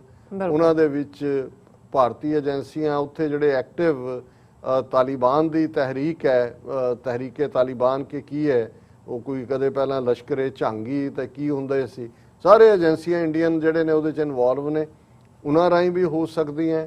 ਹੋਰ ਜਿਹੜੇ ਕਿਉਂਕਿ ਪਾਕਿਸਤਾਨ ਨੂੰ ਰਿਟਲ ਵੀ ਇੰਡੀਆ ਕਰਨਾ ਚਾਹੁੰਦਾ ਹੈ, ਕਿਉਂਕਿ ਅਫਗਾਨਿਸਤਾਨ 'ਚ ਪਾਕਿਸਤਾਨ ਦਾ ਰੋਲ ਵੀ ਵਧਿਆ ਔਰ ਜ਼ਾਹਰ ਹੈ ਕਿ ਕੋਈ ਵੀ ਜਿਹੜੀ ਹੈ ਫਿਊਚਰ ਦੀ ਤਾਲਿਬਾਨ ਡੋਮੀਨੇਟਡ ਹਕੂਮਤ ਉਹਦੇ 'ਚ ਭਾਰਤ ਦਾ ਤਾਂ ਨਹੀਂ। ਹਾਲਾਂ ਅਮਰੀਕਾ ਨੇ ਕਤਰ ਦੇ ਵਿੱਚ ਦੋਹਾ ਦੇ ਵਿੱਚ ਨੂੰ ਜੈ ਸ਼ੰਕਰ ਨੂੰ ਸੱਦ ਕੇ ਜਿਹੜੇ ਕੋਈ ਡਾਈਸੈਂਟਿੰਗ ਕੋਈ ਤਾਲਿਬਾਨ ਹੋਣਗੇ ਉਹਨਾਂ ਦੇ ਨਾਲ ਵੀ ਇਹ ਉਹਨਾਂ ਨੇ ਰਾਬਤੇ ਰੱਖੇ ਹੋਏ ਨੇ, ਪਰ ਉੱਥੇ ਵੀ ਉਹਨਾਂ ਦੀਆਂ ਮੁਲਾਕਾਤ ਕਰਾਈਆਂ ਦੱਸਣ ਲਈ ਕਿ ਜੀ ਤੁਸੀਂ ਔਨ ਪੇਜ ਹੋ। ਪਰ ਇਹ ਜਿਹੜਾ ਵਾਕਿਆ ਜਿਹਦਾ ਤੁਸੀਂ ਜ਼ਿਕਰ ਕੀਤਾ ਹੈ, ਇਹਦੇ ਤੇ ਬਿਲਕੁਲ ਮੈਨੂੰ ਕੋਈ ਸ਼ੱਕ ਨਹੀਂ ਕਿ ਇਹ ਇੰਡੀਅਨ ਰਾਹ ਦੇ ਫਿੰਗਰਪ੍ਰਿੰਟਸ ਨੇ। ਔਰ ਖਬਰ ਹੈ ਕਿ car bomb goes off outside JUD Jamaat ud Dawa chief Hafiz Saeed house in Lahore, kills 3। ਹੁਣ ਇਹ ਜੌਹਰ ਟਾਊਨ ਹੈ ਲਾਹੌਰ 'ਚ, ਬੋਰ ਸੁਸਾਇਟੀ ਦੇ ਉੱਥੇ। ਹਾਲਾਂ ਕਿਉਂਕਿ ਹਾਫਿਜ਼ ਸਈਦ ਇਹਨੂੰ ਆਲਰੇਡੀ ਇੰਡੀਆ ਨੇ ਇੰਟਰਨੈਸ਼ਨਲੀ ਵੀ UN ਦੇ ਥੱਲੇ ਵੀ ਦਹਿਸ਼ਤਗਰਦ ਬਣਾਇਆ ਹੋਇਆ ਹੈ, ਦਹਿਸ਼ਤਗਰਦ ਜਮਾਤ ਬਣਾਈ ਹੋਈ ਹੈ ਔਰ ਉਹ ਆਲਰੇਡੀ ਜਿਹੜਾ ਉਹਨਾਂ ਦੀ ਜੇਲ੍ਹ ਦੇ ਵਿੱਚ ਹੈ। ਔਰ ਇਹਦੇ ਬਾਵਜੂਦ ਜਿੱਥੇ ਜਿਹੜੇ ਉਹਦੇ ਘਰ ਨੇ, ਕੋਈ ਇੱਕ ਘਰ ਤਾਂ ਨਹੀਂ ਹੁੰਦਾ, ਜਿਹੜੇ ਲੋਕ ਉੱਥੇ ਜਾਣਦੇ ਨੇ ਕਿ ਕਿਸ ਕਿਸਮ ਦਾ ਫੰਕਸ਼ਨਿੰਗ ਪੈਟਰਨ ਹੈ, ਪਰ ਇਹ ਜਿੱਥੇ ਲਾਹੌਰ ਦੇ ਵਿੱਚ ਇਹ ਜੌਹਰ ਟਾਊਨ 'ਚ ਅਟੈਕ ਹੋਇਆ, ਇਹਦੇ ਬਾਹਰ ਪੁਲਿਸ ਪੋਸਟ ਸੀ, ਪੁਲਿਸ ਚੌਂਕੀ ਸੀ ਔਰ ਉਹਦੇ 'ਚ ਜਿਹੜਾ ਹੁਣ ਜਿਹੜੇ 3 ਮੌਕੇ ਤੇ ਮੌਤਾਂ ਹੋਈਆਂ ਨੇ ਔਰ ਜਿਹੜੇ 20 ਜ਼ਖਮੀ ਨੇ ਉਹਨਾਂ ਚੋਂ 6 ਜਿਹੜੇ ਨੇ ਉਹ ਕ੍ਰਿਟੀਕਲ ਹਾਲਤ ਦੇ ਵਿੱਚ ਨੇ। ਔਰ ਇਹ ਇਸ ਨੂੰ ਜਿਵੇਂ ਇੰਡੀਅਨ ਮੀਡੀਆ ਨੇ ਪ੍ਰੋਜੈਕਟ ਕੀਤਾ ਹੈ, ਉਹਨਾਂ ਨੇ ਕੱਲਾ ਲਸ਼ਕਰੇ ਤੌਇਬਾ ਨਾਲ ਹੀ ਨਹੀਂ, ਉਹਨਾਂ ਨੇ ਕਿਹਾ ਜੀ ਮੁੰਬਈ ਜਿਹੜੇ ਬੰਬ ਧਮਾਕੇ ਹੋਏ ਜਿਹੜਾ ਉਹਨਾਂ ਦਾ ਵੀ ਮਾਸਟਰਮਾਈਂਡ ਸੀ, ਔਰ ਜਮਾਤੂ ਦਾਵਾ ਜਿਹੜਾ ਇਹ ਬੈਂਡ ਆਰਗੇਨਾਈਜੇਸ਼ਨ ਹੈ ਪਾਕਿਸਤਾਨ 'ਚ, ਔਰ ਉਹਦੇ ਘਰ ਦੇ ਬਾਹਰ ਜਿਹੜਾ ਇਹ ਹੋਇਆ। ਔਰ ਇਸ ਦੇ ਵਿੱਚ ਜਿਹੜਾ ਜਿਵੇਂ ਮੈਂ ਦੱਸਿਆ ਕਿ ਬਈ ਇਹ 3 ਮਾਰੇ ਗਏ, 20 ਜ਼ਖਮੀ ਨੇ। ਔਰ explosive material was installed in the car, there was a police pocket outside the high value target's house, the car could not cross the police picket। ਔਰ ਇਹ ਜਿਹੜਾ ਉਹਨੂੰ ਪਾਕਿਸਤਾਨ ਦੀਆਂ ਏਜੰਸੀਆਂ ਨੇ ਕਿਹਾ ਵੀ ਇਹ ਟੈਰਰ ਐਕਟ ਹੈ। ਹੁਣ ਅੰਦਰ ਉੱਥੇ ਕੀ ਹੈ ਜਾਂ ਕੋਈ ਹੋਰ ਕਿੰਨਾ ਡੈਮੇਜ ਕਰਨਾ ਸੀ ਇਹ ਤਾਂ ਪਤਾ ਨਹੀਂ, ਪਰ ਘੱਟੋ ਘੱਟ ਪਾਕਿਸਤਾਨ ਦੀ ਫੌਜ, ਉਹਨਾਂ ਦੀਆਂ ਸਿਕਿਉਰਿਟੀ ਏਜੰਸੀਆਂ ਔਰ ਪੁਲਿਸ ਵੀ ਇਸ ਮਾਮਲੇ 'ਚ ਮੈਂ ਸਮਝਦਾ ਵੀ ਜਿਵੇਂ ਉਹ ਪਿਛਲੇ 20 ਸਾਲਾਂ ਤੋਂ ਖਾਸ ਤੌਰ ਤੇ 9/11 ਤੋਂ ਬਾਅਦ ਬ੍ਰੰਟ ਸਹਿ ਰਹੀਆਂ ਨੇ ਦਹਿਸ਼ਤਗਰਦੀ ਦੀਆਂ, ਭਾਰਤੀ ਏਜੰਸੀਆਂ ਵੀ ਨੇ, ਦੂਸਰੀਆਂ ਏਜੰਸੀਆਂ ਵੀ ਉੱਥੇ ਐਕਟਿਵ ਨੇ, ਉਹਨਾਂ ਨੇ ਆਪਣੀਆਂ ਜਾਨਾਂ ਦੇ ਕੇ ਪੁਲਿਸ ਪਾਕਟ ਵਾਲਿਆਂ ਨੇ, ਪਿਕਟ ਵਾਲਿਆਂ ਨੇ ਉਹਨਾਂ ਨੂੰ ਰੋਕਿਆ। ਔਰ ਜ਼ਾਹਰ ਹੈ ਕਿ ਮਰਨ ਵਾਲਿਆਂ ਦੇ ਵਿੱਚ ਵੀ ਔਰ ਜ਼ਖਮੀਆਂ 'ਚ ਜ਼ਿਆਦਾ ਪੁਲਿਸ ਵਾਲੇ ਹੋਣਗੇ। ਪਰ ਮੈਨੂੰ ਇਹ ਲੱਗਦਾ ਹੈ ਕਿ ਵੀ ਇਹ ਵੀ ਇੱਕ ਦਬਾਅ ਬਣਾਉਣ ਦਾ ਟੈਕਟਿਕ ਹੈ, ਇੱਕ ਪਾਸੇ ਪਾਕਿਸਤਾਨ ਹਕੂਮਤ ਦੇ ਉੱਤੇ, ਦੂਸਰੇ ਪਾਸੇ ਕਸ਼ਮੀਰੀ ਲੀਡਰਾਂ ਦੇ ਉੱਤੇ ਵੀ ਕਿ ਵੀ ਜਿਹਦੇ ਤੇ ਹਾਲਾਂ ਮਹਿਬੂਬਾ ਮੁਫਤੀ ਜਿਵੇਂ ਅਸੀਂ ਕਿਹਾ ਵੀ ਇਹ ਤਾਂ ਤਾਕਤ ਦੇ ਭੁੱਖੇ ਨੇ। ਉਹਨੇ ਆਉਣ ਤੋਂ ਪਹਿਲਾਂ ਇਹ ਗੱਲ ਕਹੀ, ਉਹਨੇ ਕਿਹਾ ਜੀ ਅਸੀਂ ਤਾਂ ਰੀਸਟੋਰ 370 ਕਰਨ ਦੀ ਗੱਲ ਕਰਾਂਗੇ। ਔਰ ਭਾਰਤ ਸਰਕਾਰ ਨੂੰ ਜਿਹੜੇ ਸਟੇਕ ਹੋਲਡਰ ਨੇ ਕਸ਼ਮੀਰੀ ਲੋਕ ਵੀ ਔਰ ਪਾਕਿਸਤਾਨ ਵੀ, ਔਰ ਉਹਦੇ 'ਚ ਉਹਨਾਂ ਨੇ ਕਿਹਾ ਵੀ ਜੇ ਭਾਰਤ ਜਾ ਕੇ ਦੋਹਾ 'ਚ ਤਾਲਿਬਾਨ ਨਾਲ ਗੱਲ ਕਰ ਸਕਦਾ ਤੇ ਪਾਕਿਸਤਾਨ ਨਾਲ ਕਿਉਂ ਨਹੀਂ ਕਰ ਸਕਦਾ। ਸੋ ਜ਼ਾਹਰ ਹੈ ਕਿ ਵੀ ਇਹ ਇੱਕ ਪਾਸੇ ਇਹ ਦੱਸਣ ਲਈ ਕਿ ਜੀ ਪਾਕਿਸਤਾਨ ਦੀ ਵਲਨਰੇਬਿਲਿਟੀ ਕੀ ਹੈ, ਔਰ ਬਜਾਏ ਕਿ ਜੋ ਇਹਦੇ 'ਚੋਂ ਨਿਕਲਣਾ ਕੀ ਹੈ ਟਾਕਸ 'ਚੋਂ, ਪਰ ਆਲਰੇਡੀ ਜਿਹੜਾ ਅਟੈਂਸ਼ਨ ਹੈ ਉਹ ਦੂਸਰੇ ਪਾਸੇ ਡਾਈਵਰਟ ਕਰਨ ਦੀ ਲਾਈਨ ਹੈ। ਔਰ ਇਸ ਸਾਰੇ ਨੂੰ ਜੇ ਤੁਸੀਂ ਦੇਖੋ, ਰਾਜੀ ਮੈਂ ਦਾ ਹਿੰਦੂ ਦਾ ਇੱਕ ਆਰਟੀਕਲ ਦੇਖ ਰਿਹਾ ਸੀ ਜਿਹੜਾ ਜਿਹਦਾ ਟਾਈਟਲ ਹੀ ਹੈ the Kashmir outreach and the Afghan storm, ਔਰ ਇਹਦੇ 'ਚ ਬੜਾ ਅੱਛਾ ਐਨਾਲਿਸਿਸ ਉਹਨਾਂ ਨੇ ਮਿਸਟਰ ਸੁਹੈਸਨੀ ਹੈਦਰ ਨੇ ਕੀਤਾ ਕਿ ਵੀ ਇਹ ਜਿਹੜੀ ਹੈ, ਉਹਨਾਂ ਨੇ ਕਿਹਾ ਵੀ ਇਹ ਜਿਹੜਾ ਜੰਮੂ ਕਸ਼ਮੀਰ ਦੇ ਇਹਨਾਂ ਦੇ ਨਾਲ 14 ਲੀਡਰਾਂ ਨੂੰ ਸੱਦਣਾ ਹੈ, ਉਹਦਾ ਸਬ ਹੈਡਿੰਗ ਇਹ ਹੈ the government's J&K move may be part of a more complex regional game involving India's security interests। ਕਿ ਇਹ ਸਿਰਫ ਇਹ ਨਹੀਂ ਹੈ ਜੀ ਕਿ ਚਲੋ ਕਸ਼ਮੀਰੀਆਂ ਨੂੰ ਪੈਸੀਫਾਈ ਕਰ ਦਿਓ, ਉਹਨੇ ਕਿਹਾ ਜੀ ਇਹ ਇੱਕ ਰੀਜਨਲ ਗੇਮ ਦਾ ਹਿੱਸਾ ਹੈ। ਔਰ ਇਹਦੇ 'ਚ ਬੜਾ ਚੰਗੇ ਢੰਗ ਨਾਲ ਐਨਾਲਿਸਿਸ ਕੀਤਾ ਗਿਆ ਹੈ ਕਿ ਕਿਵੇਂ ਜਿਹੜੇ ਆਬਜੈਕਟਿਵ ਸੀ ਇੰਡੀਅਨ ਗਵਰਨਮੈਂਟ ਦੇ, ਜਦੋਂ 5 ਅਗਸਤ 2019 ਨੂੰ ਉਹਨਾਂ ਨੇ ਆਰਟੀਕਲ 370 ਖਤਮ ਕੀਤਾ, ਫੌਜ ਭੇਜੀ, ਉਹ ਸਮਝਦੇ ਸੀ ਵੀ ਕਸ਼ਮੀਰੀਆਂ ਨੂੰ ਅਸੀਂ ਦੱਬ ਲਾਂਗੇ। ਔਰ ਇੰਟਰਨੈਸ਼ਨਲੀ ਵੀ ਉਹਨਾਂ ਨੇ ਕਾਫੀ ਹੱਦ ਤੱਕ, ਜਿਵੇਂ ਬਾਲਾਕੋਟ ਦੇ ਵੇਲੇ ਜਾਂ ਉਸ ਪੁਲਵਾਮਾ ਤੋਂ ਬਾਅਦ ਜਿਵੇਂ ਉਹਨਾਂ ਨੂੰ ਹਮਾਇਤ ਮਿਲੀ ਸੀ, ਉਹ ਸਮਝਦੇ ਸੀ ਕਿ ਇੰਟਰਨੈਸ਼ਨਲੀ ਵੀ ਅਸੀਂ ਇਸ ਦੇ ਉੱਤੇ ਹਮਾਇਤ ਲਵਾਂਗੇ। ਪਰ ਇਹਦੇ 'ਚ ਕੋਈ ਸ਼ੱਕ ਨਹੀਂ ਹੈ ਕਿ ਇਹ ਉਹਨਾਂ ਨੇ ਇੱਕ ਪਾਸੇ ਇਹ ਕਹਿ ਕੇ ਜੀ ਇਹ ਦਹਿਸ਼ਤਗਰਦ ਪਾਕਿਸਤਾਨ ਭੇਜਦਾ ਇਸ ਲਈ ਸੀ, ਅਸੀਂ ਅਮਨ ਕਰ ਦਿਆਂਗੇ, ਡਿਵੈਲਪਮੈਂਟ ਨਹੀਂ ਹੋ ਰਹੀ ਕਿਉਂਕਿ ਇੱਥੇ ਇਹ ਜਿਹੜੇ ਸਾਰੇ ਬੈਠੇ ਹੋਏ ਨੇ ਟੱਬਰਾਂ ਵਾਲੇ ਅਬਦੁੱਲੇ ਔਰ ਦੂਜਿਆਂ ਨੂੰ ਨਾਂ ਲੈ ਕੇ ਕਿ ਇਹ ਸਾਰਾ। ਔਰ ਇਸੇ ਲਈ ਜਦੋਂ ਇਹਨਾਂ ਨੇ ਗੁਪਕਾਰ ਆਪਣਾ ਇਕੱਠ ਵੀ ਕੀਤਾ, ਜਦੋਂ ਸਾਰੇ ਰਿਲੀਜ਼ ਹੋਏ ਡਿਟੈਂਸ਼ਨ ਚੋਂ, ਫਾਰੂਕ ਅਬਦੁੱਲਾ ਪਹਿਲਾਂ, ਫਿਰ ਮਹਿਬੂਬਾ ਮੁਫਤੀ ਤੇ ਅਮਿਤ ਸ਼ਾਹ ਨੇ ਕਿਹਾ ਸੀ ਗੁਪਕਰ ਗੈਂਗ ਕਿ ਇਹ ਗੈਂਗ ਔਰ ਇਹ ਆਪਣਾ, ਔਰ ਹੁਣ ਉਸੇ ਗੁਪਕਰ ਗੈਂਗ ਨੂੰ ਗੱਲਬਾਤ ਲਈ ਵੀ ਸੱਦ ਰਹੇ ਨੇ। ਇੱਕ ਪਾਸੇ ਉਹਦਾ ਇਹ ਫੇਲਿਅਰ ਵੀ ਨਜ਼ਰ ਆਉਂਦੀ ਹੈ, ਪਰ ਇਹ ਜਿਵੇਂ ਅਸੀਂ ਕੱਲ ਵੀ ਕਿਹਾ ਸੀ ਕਿ ਅੱਖਾਂ 'ਚ ਘੱਟਾ ਪਾ ਰਹੇ ਨੇ।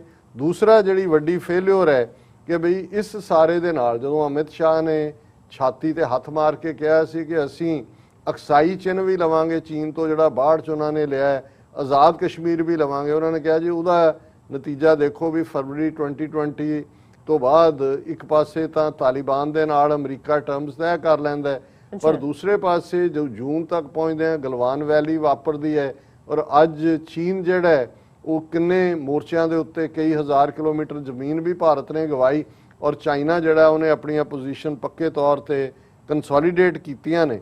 ਔਰ ਇਹ ਭਾਰਤ ਨੂੰ ਇਹ ਨਜ਼ਰ ਆਇਆ ਕਿ ਭਾਈ ਇਹ ਤਾਂ ਪਾਕਿਸਤਾਨ ਨੂੰ ਆਈਸੋਲੇਟ ਕਰਨਾ ਚਾਹੁੰਦੇ ਸੀ, ਪਰ ਇਸ ਨਾਲ ਚਾਈਨਾ ਔਰ ਪਾਕਿਸਤਾਨ ਜਿਹੜੀ ਇਹ ਡਬਲ ਫਰੰਟ ਦੇ ਉੱਤੇ ਗੱਲ ਆਪਣੀ ਡਾਕਟਰੀਨ ਕਰਦੇ ਸੀ, ਉਹ ਪੋਸੀਬਲ ਹੋ ਗਈ ਕਿ ਪਾਕਿਸਤਾਨ ਔਰ ਚੀਨ ਹੋਰ ਵੀ ਕਰੀਬ ਆਏ। ਫਿਰ ਬੀਜੇਪੀ ਨੇ ਇਹਨਾਂ ਸਾਰਿਆਂ ਨੂੰ ਰਿਜੈਕਟ ਕਰਕੇ ਇੱਕ ਆਪਣੀ ਪਾਰਟੀ ਫਲੋਟ ਕੀਤੀ ਜਿਹਦਾ ਨਾਂ ਹੀ ਆਪਣੀ ਪਾਰਟੀ ਰੱਖਿਆ ਸੀ, ਪਰ ਉਹ ਵੀ ਪੂਰੀ ਤਰ੍ਹਾਂ ਫੇਲ ਹੋਈ। ਹਾਲਾਂਕਿ ਇੱਕ ਨੁਮਾਇੰਦਾ ਉਹਦਾ ਵੀ ਇਸ ਗੱਲਬਾਤ ਦੇ ਵਿੱਚ ਬਣਾਇਆ। ਫਿਰ ਅਸੈਂਬਲੀ ਨੂੰ ਬਾਈਪਾਸ ਕਰਕੇ ਡਿਸਟ੍ਰਿਕਟ ਡਿਵੈਲਪਮੈਂਟ ਕੌਂਸਲਸ ਬਣਾਉਣ ਦੀ ਕੋਸ਼ਿਸ਼ ਕੀਤੀ ਕਿ ਉਹਨਾਂ ਨੂੰ ਐਮਪਾਵਰ ਕੀਤਾ ਜਾਏ, ਚੋਣਾਂ ਵੀ ਕਰਵਾਈਆਂ। ਲੇਕਿਨ ਹੁਣ ਜਦੋਂ ਉਸੇ ਗੁਪਕਰ ਗੈਂਗ ਜਿਹਨੂੰ ਕਿਹਾ ਸੀ ਵਾਪਸ ਸੱਦ ਰਹੇ ਨੇ ਤਾਂ ਉਹਨਾਂ ਨੂੰ ਇਹ ਲੱਗਦਾ ਹੈ ਕਿ ਵੀ ਨਹੀਂ, ਇਹ ਜਿਹੜੇ ਟ੍ਰੈਡੀਸ਼ਨਲ ਜਿਨ੍ਹਾਂ ਦਾ ਸਾਨੂੰ ਪਤਾ ਹੈ ਕਿ ਵੀ ਇਹਨਾਂ ਨੂੰ ਅਸੀਂ ਕਿਵੇਂ ਹੈਂਡਲ ਕਰ ਸਕਦੇ ਹਾਂ, ਇਹਨਾਂ ਨੂੰ ਹੀ ਚੋਗਾ ਪਾਉਂਦੇ। ਔਰ ਇਹ ਵੀ ਕੋਈ ਸ਼ੱਕ ਨਹੀਂ ਹੈ ਕਿ ਇਸ ਭਾਰਤ ਦੀ ਕਾਰਵਾਈ ਤੋਂ ਬਾਅਦ US ਕਾਂਗਰਸ ਦੇ ਵਿੱਚ ਹੀਅਰਿੰਗ ਹੁੰਦੀ ਹੈ, ਯੂਰਪੀਅਨ ਪਾਰਲੀਮੈਂਟ ਇਸ ਦੇ ਉੱਤੇ ਮਤਾ ਕਰਦੀ ਹੈ, ਔਰ ਯੂਨਾਈਟਿਡ ਨੇਸ਼ਨ ਸਿਕਿਉਰਿਟੀ ਕਾਉਂਸਲ ਦੇ 3 ਸੈਸ਼ਨ ਚਾਈਨਾ ਦੇ ਇਨੀਸ਼ੀਏਟਿਵ ਦੇ ਉੱਤੇ ਹੁੰਦੇ ਨੇ। ਸੋ ਜਿਹਨੂੰ ਇੰਡੀਆ ਕਹਿ ਰਿਹਾ ਸੀ ਜੇ ਸਾਡੀ ਇੰਟਰਨਲ ਮੈਟਰ ਹੈ, ਇਹਨੂੰ ਅਸੀਂ ਗੱਲ ਨੂੰ ਨਿਕਲਣ ਨਹੀਂ ਦੇਣਾ, ਉਹ ਵੱਡੇ ਪੈਮਾਨੇ ਦੇ ਉੱਤੇ ਇੰਟਰਨੈਸ਼ਨਲਾਈਜ਼ ਹੁੰਦੀ ਹੈ। ਔਰ ਇਸ ਸਾਰੇ ਦੇ ਚੱਲਦਿਆਂ ਜਿਹੜਾ ਜਿਵੇਂ ਇੱਕ ਫਰੇਜ਼ ਇਸਤੇਮਾਲ ਹੁੰਦਾ ਹੈ ਕਿ ਇੱਕ ਗਾਰਡੀਅਨ, ਉਹਨੂੰ ਲਫ਼ਜ਼ ਜਿਹੜਾ ਉਹਦਾ ਗਾਰਡੀਅਨ ਨਾਟ ਇੱਕ ਪਲੱਥਾ ਸੀ ਪੂਰਾ ਉਹਦਾ ਰੱਸਿਆਂ ਦਾ ਬੰਨਿਆ ਹੋਇਆ, ਜਿਹਦੇ ਬਾਰੇ ਕਿਹਾ ਜਾਂਦਾ ਹੈ ਕਿ ਜੀ ਸਿਕੰਦਰ ਜਦੋਂ ਉਹਦੇ ਤੇ ਪਹੁੰਚਿਆ ਉਹਨੂੰ ਕਿਹਾ ਗਿਆ ਕਿ ਜੀ ਜਿਹੜਾ ਗਾਰਡੀਅਨ ਨਾਟ ਨੂੰ ਖੋਲੇਗਾ ਉਹ ਦੁਨੀਆ ਦਾ ਜੇਤੂ ਹੋਏਗਾ। ਉਹਨੇ ਤਲਵਾਰ ਕੱਢੀ ਔਰ ਉਹਨੂੰ ਕੱਟਤਾ। ਹੁਣ ਉਸ ਤੋਂ ਐਕਸਪ੍ਰੈਸ਼ਨ ਹੈ ਅੰਗਰੇਜ਼ੀ ਦੇ ਵਿੱਚ ਗਾਰਡੀਅਨ ਨਾਟ ਕਿ ਜਿਹੜਾ ਉਲਝਿਆ ਹੋਇਆ, ਜਿਹੜਾ ਧਾਗਿਆਂ ਦਾ ਜਾਂ ਰੱਸੀਆਂ ਦਾ ਪਲੰਦਾ ਹੈ, ਜਿਹਨੂੰ ਬਹੁਤ ਤੁਸੀਂ ਕੰਪਲੈਕਸ ਕਹਿੰਦੇ ਹੋ। ਸੋ ਇੰਡੀਆ ਇਹ ਸਮਝਦਾ ਸੀ ਜੀ ਇਹ ਇੰਟਰਨਲ ਮੈਟਰ ਔਰ ਅਸੀਂ ਦੁਨੀਆ ਨੂੰ ਕਾਬੂ ਕੀਤਾ ਹੈ, ਟਰੰਪ ਸਾਡਾ ਯਾਰ, ਅਸੀਂ ਸਭ ਕਰ ਲਿਆ, ਕਸ਼ਮੀਰੀਆਂ ਨੂੰ ਅਸੀਂ ਦੱਬ ਲਾਂਗੇ। ਕਸ਼ਮੀਰ ਦੇ ਵਿੱਚ ਵੀ ਜੇ ਤੁਸੀਂ ਇਸ ਲਗਭਗ 2 ਸਾਲ ਦੇ ਟਾਈਮ 'ਚ ਦੇਖੋ, ਜੁਝਾਰੂ ਆਰਾਮ ਨਾਲ ਨਹੀਂ ਬੈਠੇ।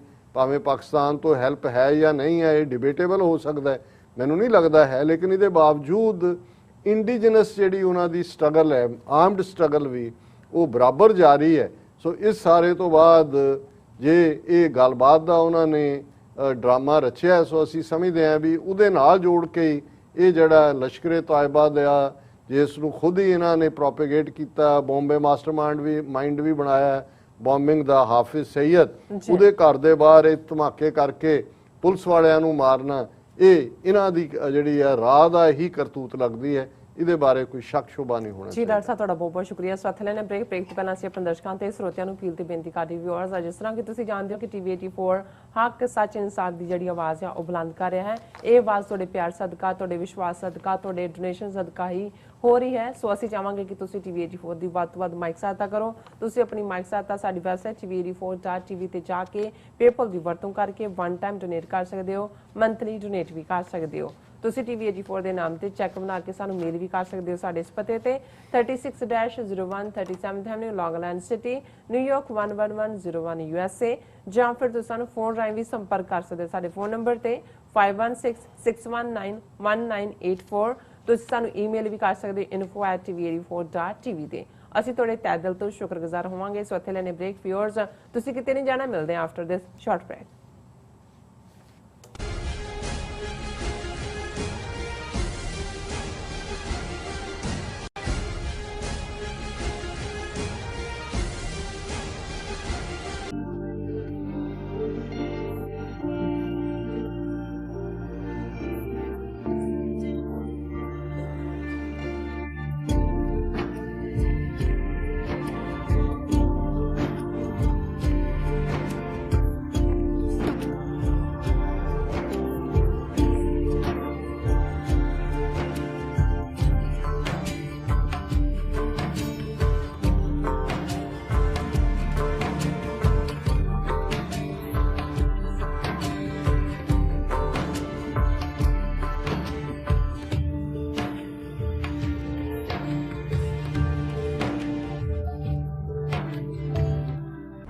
ਵਾਹਿਗੁਰੂ ਜੀ ਕਾ ਖਾਲਸਾ, ਵਾਹਿਗੁਰੂ ਜੀ ਕੀ ਫਤਿਹ। ਮੇਰੇ ਸਾਰੇ ਸੰਸਾਰ ਭਰ ਦੇ ਪੰਜਾਬੀਆਂ ਤੇ ਸਿੱਖ ਭਾਈਚਾਰੇ ਨੂੰ ਬੇਨਤੀ ਹੈ, ਤੁਸੀਂ ਜਲਦੀ ਅੱਜ ਹੀ ਆਪਣੇ ਪੰਜਾਬ ਦੇ ਲਈ the non-governmental Punjab independence referendum ਦੀਆਂ ਵੋਟਾਂ ਰਜਿਸਟਰ ਕਰਵਾਓ। 15 ਅਗਸਤ 2021 15 ਅਗਸਤ 2021 ਨੂੰ ਇਹ ਵੋਟਾਂ ਇੰਗਲੈਂਡ ਤੋਂ ਸਟਾਰਟ ਹੋਣਗੀਆਂ। ਪਹਿਲੀ ਪੋਲਿੰਗ ਸੈਂਟਰ, ਪਹਿਲੀ ਵੋਟ ਇੰਗਲੈਂਡ ਤੋਂ ਹੋਗੀ। जल्दी वोटर रजिस्टर करवाओ। Thank you. ਕੀ ਤੁਹਾਨੂੰ 30 40 ਜਾਂ 50 ਦਿਨ ਵੇਟ ਕਰਨੀ ਪੈ ਰਹੀ ਹੈ ਤੁਹਾਡੇ ਚੈੱਕ ਲਈ? ਫਿਰ ਬ੍ਰੋਕਰਾਂ ਪਿੱਛੇ ਭੱਜਦੇ ਫਿਰਦੇ ਹੋ ਪੈਸੇ ਲਈ। ਬਹੁਤ ਜ਼ਿਆਦਾ ਟਾਈਮ ਵੇਸਟ ਹੋ ਜਾਂਦਾ ਇੱਦਾਂ ਤਾਂ। ਜੇ ਤੁਸੀਂ ਅੱਜ ਹੀ ਪੈਸੇ ਲੈਣੇ ਤਾਂ ਬੌਬਟੇਲ ਨੂੰ ਕਾਲ ਕਰੋ। ਬੌਬਟੇਲ ਤੁਹਾਡੀਆਂ ਇਨਵੋਇਸਿਸ ਸੇਮ ਡੇ ਫੰਡ ਕਰ ਸਕਦੇ ਹਾਂ for a small fee, no contract, no reserve and no hidden fees। ਅੱਜ ਹੀ ਕਾਲ ਕਰੋ ਬੌਬਟੇਲ ਨੂੰ ਤੇ ਤੁਹਾਡਾ ਪਹਿਲਾ ਮਹੀਨਾ ਫ੍ਰੀ। 410 204 2084। ਅਗੇਨ 410 204 2084।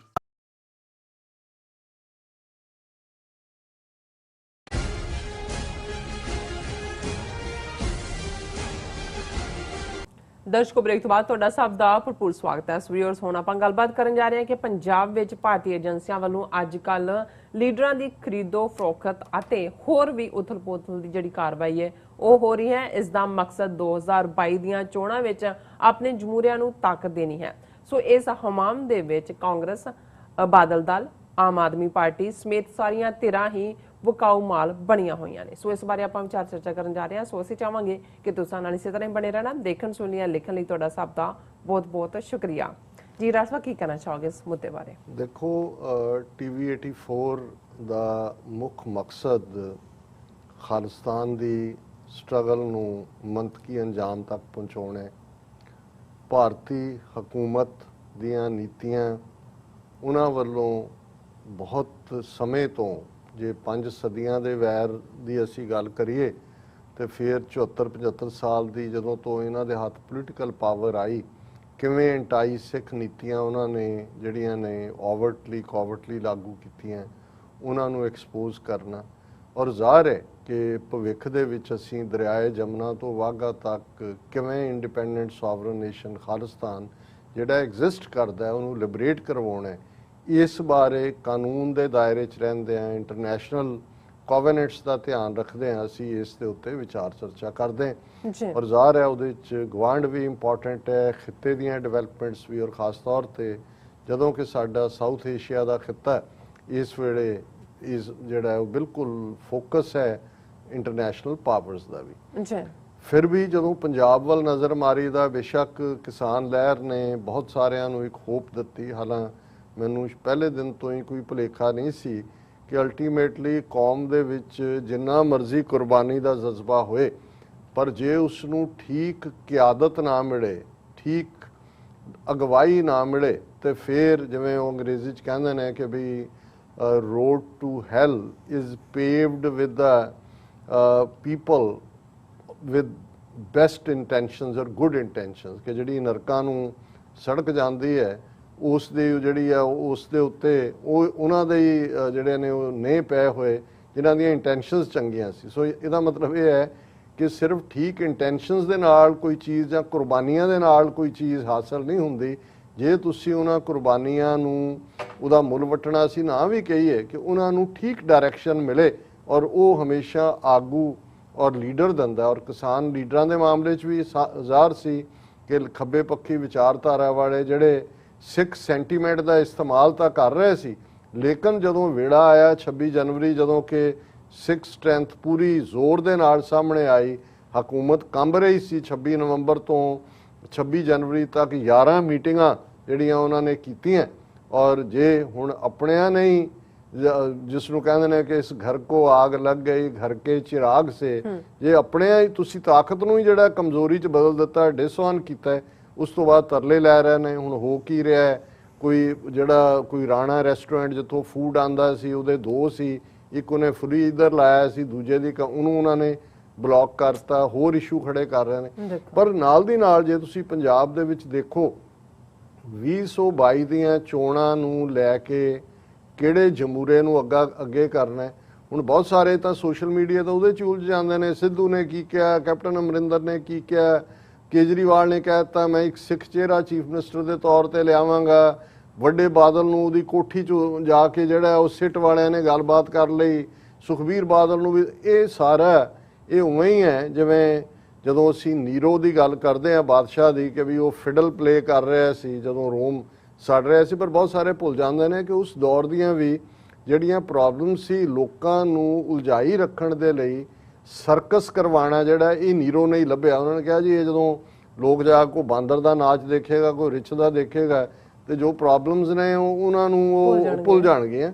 ਸੋ ਇਹ ਜਿਹੜਾ ਸਾਰੀ ਇੱਕ ਇਸ ਕਿਸਮ ਦਾ ਨੌਟੰਕੀ ਬਾਂਦਰ ਨਾਚ, ਕੌਣ ਕਿੱਧਰ ਗਿਆ, ਕਿਹਨੇ ਕੀ ਬਿਆਨ ਦਿੱਤਾ, ਇਹ ਉਲਝਾਉਣ ਲਈ। ਔਰ ਤੁਸੀਂ ਦੇਖੋਗੇ ਕਿ ਬਹੁਤ ਸਾਰੇ ਜਿਹੜੇ ਈਵਨ ਧਾਰਮਿਕ ਮੁੱਦਿਆਂ ਵਾਲੇ ਲੋਕ ਵੀ ਨੇ, ਦਾਦੂ ਵਾੜ ਦੂਜੇ, ਜਿਹਨਾਂ ਸਾਰਿਆਂ ਨੇ ਕਿਵੇਂ ਬਿਟਰੇ ਕੀਤਾ ਕਿਸ ਕਿਸ ਪੈਰ ਤੇ, ਉਹ ਸਾਰੇ ਜਿਹੜੇ ਨੇ ਉਹਨਾਂ ਨੂੰ ਉਹ ਜਾ ਕੇ ਖੱਟਣ ਨੂੰ ਮਿਲ ਰਿਹਾ ਚੀਫ ਮਿਨਿਸਟਰ ਨੂੰ। ਪੰਜਾਬ ਦੇ ਹਵਾਲੇ ਨਾਲ ਦੇਖੋ, ਕੱਲਾ ਇਹ ਨਹੀਂ ਹੈ ਕਿ ਵੀ ਬੀਜੇਪੀ ਨੇ ਐਲਾਨ ਹੀ ਕੀਤਾ ਹੋਇਆ ਕਿ ਜੀ ਉਹਨਾਂ ਨੇ ਇੰਡੀਪੈਂਡੈਂਟ ਚੋਣਾਂ ਲੜਨੀਆਂ ਔਰ ਉਹਨਾਂ ਦਾ ਚੀਫ ਮਿਨਿਸਟਰ ਹੋਏਗਾ। ਅਸੀਂ ਪਿਛਲੇ ਦਿਨਾਂ 'ਚ ਦੇਖਿਆ ਕਿ ਕਿਵੇਂ 11-12 ਦੇ ਕਰੀਬ ਜਿਨ੍ਹਾਂ ਨੂੰ ਇੰਟੈਲੈਕਚੁਅਲ ਕਹਿ ਕੇ ਉਭਾਰਿਆ ਗਿਆ, ਹਾਲਾਂਕਿ ਉਹਨਾਂ 'ਚੋਂ 2-4 ਤਾਂ ਕਾਮਨ ਜਿਹੇ ਲੋਕ ਸੀ, ਲੇਕਿਨ ਇੱਕ ਪ੍ਰੋਮੀਨੈਂਟ ਬੰਦਾ ਜਿਹਨੇ ਬੀਜੇਪੀ ਜੁਆਇਨ ਕੀਤੀ, ਉਹ ਚੀਫ ਖਾਲਸਾ ਦੀਵਾਨ ਦੀ ਐਜੂਕੇਸ਼ਨ ਕਮੇਟੀ ਦਾ ਆਨਰਰੀ ਸੈਕਟਰੀ ਔਰ ਵਾਈਸ ਚਾਂਸਲਰ ਰਿਹਾ ਡਾਕਟਰ ਜਸਵਿੰਦਰ ਸਿੰਘ ਢਿੱਲੋਂ।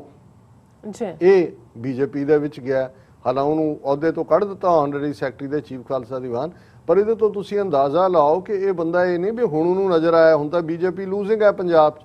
ਇਹ ਆਲਰੇਡੀ ਜਿਹੜੇ ਮੋਲ ਬੀਜੇਪੀ ਨੇ ਔਰ ਏਜੰਸੀਆਂ ਨੇ ਰੱਖੇ ਹੋਏ ਸੀ, ਆਉਣ ਵਾਲੇ ਦਿਨਾਂ 'ਚ ਅਸੀਂ ਹੋਰ ਵੀ ਦੇਖਾਂਗੇ ਕਿ ਉਹ ਕਿਵੇਂ ਉਹ ਇਹ ਦੱਸਣਾ ਚਾਹੁੰਦੇ ਨੇ ਕਿ ਭਾਈ ਇਹ ਔਰ ਜੇ ਐਜੂਕੇਸ਼ਨ ਕਮੇਟੀ ਦਾ ਆਨਰਰੀ ਜਨਰਲ ਸੈਕਟਰੀ ਜਿਹੜਾ ਉਹ ਇਸ ਲੈਵਲ ਦੇ ਕੰਮ ਦੇ ਕਰ ਰਿਹਾ ਸੀ, ਉੱਥੇ ਬੈਠਾ, ਤੇ ਫਿਰ ਅੰਦਾਜ਼ਾ ਲਾਓ ਵੀ ਐਜੂਕੇਸ਼ਨਲ ਇਹਨਾਂ ਕਮੇਟੀਆਂ ਦੇ ਥੱਲੇ ਕਿਸ ਲੈਵਲ ਦੇ ਲੋਕ ਨੇ। ਕਿਉਂਕਿ ਇਹਨਾਂ ਇੰਸਟੀਚਿਊਟਸ ਦੇ ਵਿੱਚ ਖਾਲਸਾ ਕਾਲਜ, ਖਾਲਸਾ ਸਕੂਲ ਆਉਂਦੇ ਨੇ।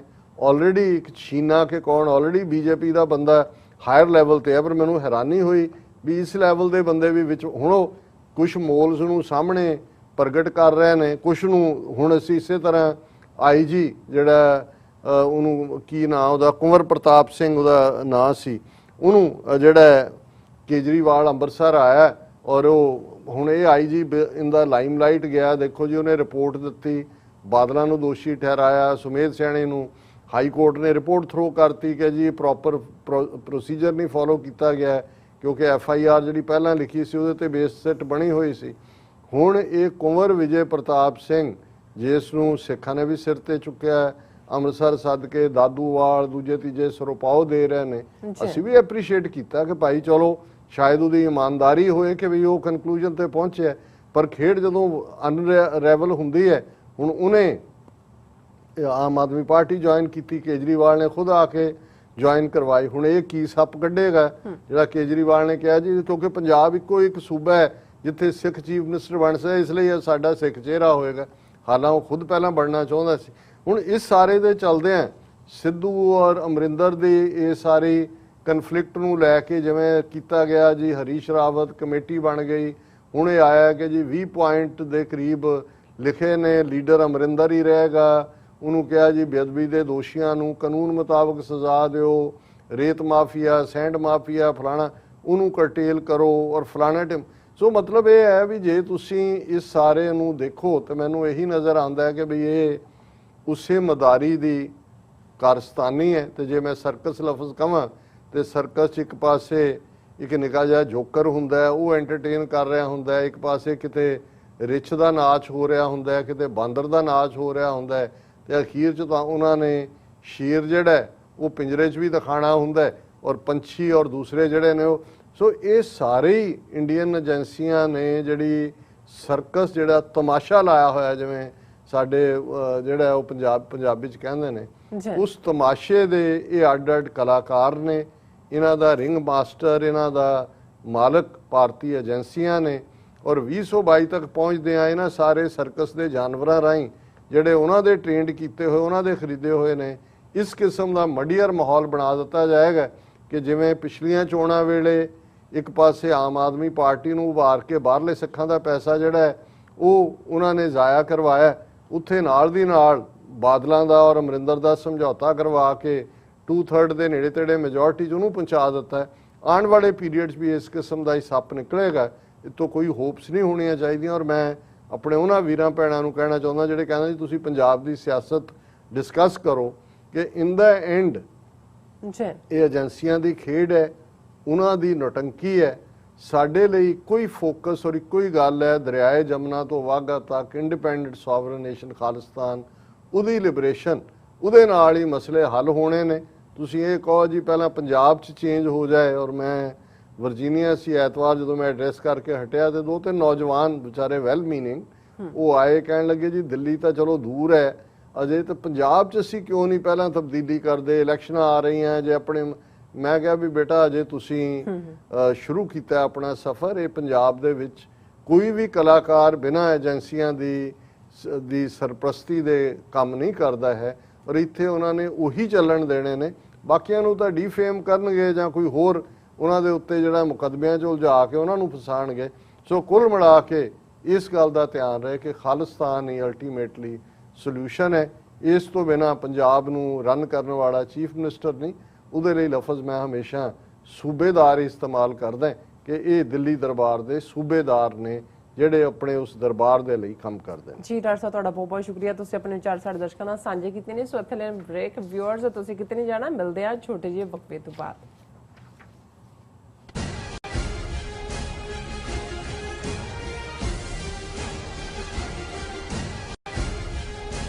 ਕੀ ਤੁਸੀਂ ਰੋਜ਼ਾਨਾ ਕੰਮ ਤੇ ਆਪਣਾ ਵਧੇਰੇ ਸਮਾਂ ਬਿਤਾਉਣ ਤੋਂ ਪਰੇਸ਼ਾਨ ਹੋ? ਆਪਣੀ ਪੂੰਜੀ ਨੂੰ ਕੰਮ ਤੇ ਲਗਾਓ, ਸਾਡੇ ਨਾਲ ਇਨਵੈਸਟ ਕਰੋ। ਅਸੀਂ ਤੁਹਾਡੀ ਪੂੰਜੀ ਤੋਂ ਤੁਹਾਡੇ ਲਈ ਵਧੇਰੇ ਪੈਸੇ ਬਣਾ ਸਕਦੇ ਹਾਂ।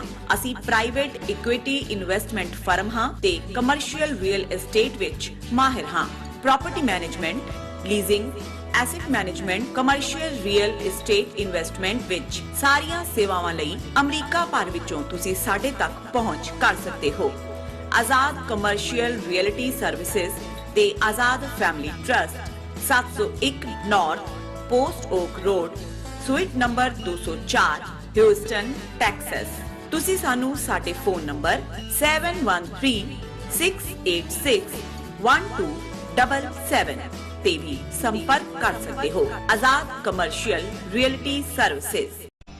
ਕਦੋਂ ਤੱਕ, ਹਾਂ ਕਦੋਂ ਤੱਕ ਅਸੀਂ ਭਾਰਤ ਅਤੇ ਦੁਨੀਆ ਭਰ ਦੇ ਵਿੱਚ ਵਸਦੇ ਸਿੱਖਾਂ ਦੇ ਮਸਲਿਆਂ ਤੇ ਭਾਰਤੀ ਚੈਨਲਾਂ ਦਾ ਝੂਠਾ ਪ੍ਰੋਪੇਗੈਂਡਾ ਬਰਦਾਸ਼ਤ ਕਰਦੇ ਰਹਾਂਗੇ?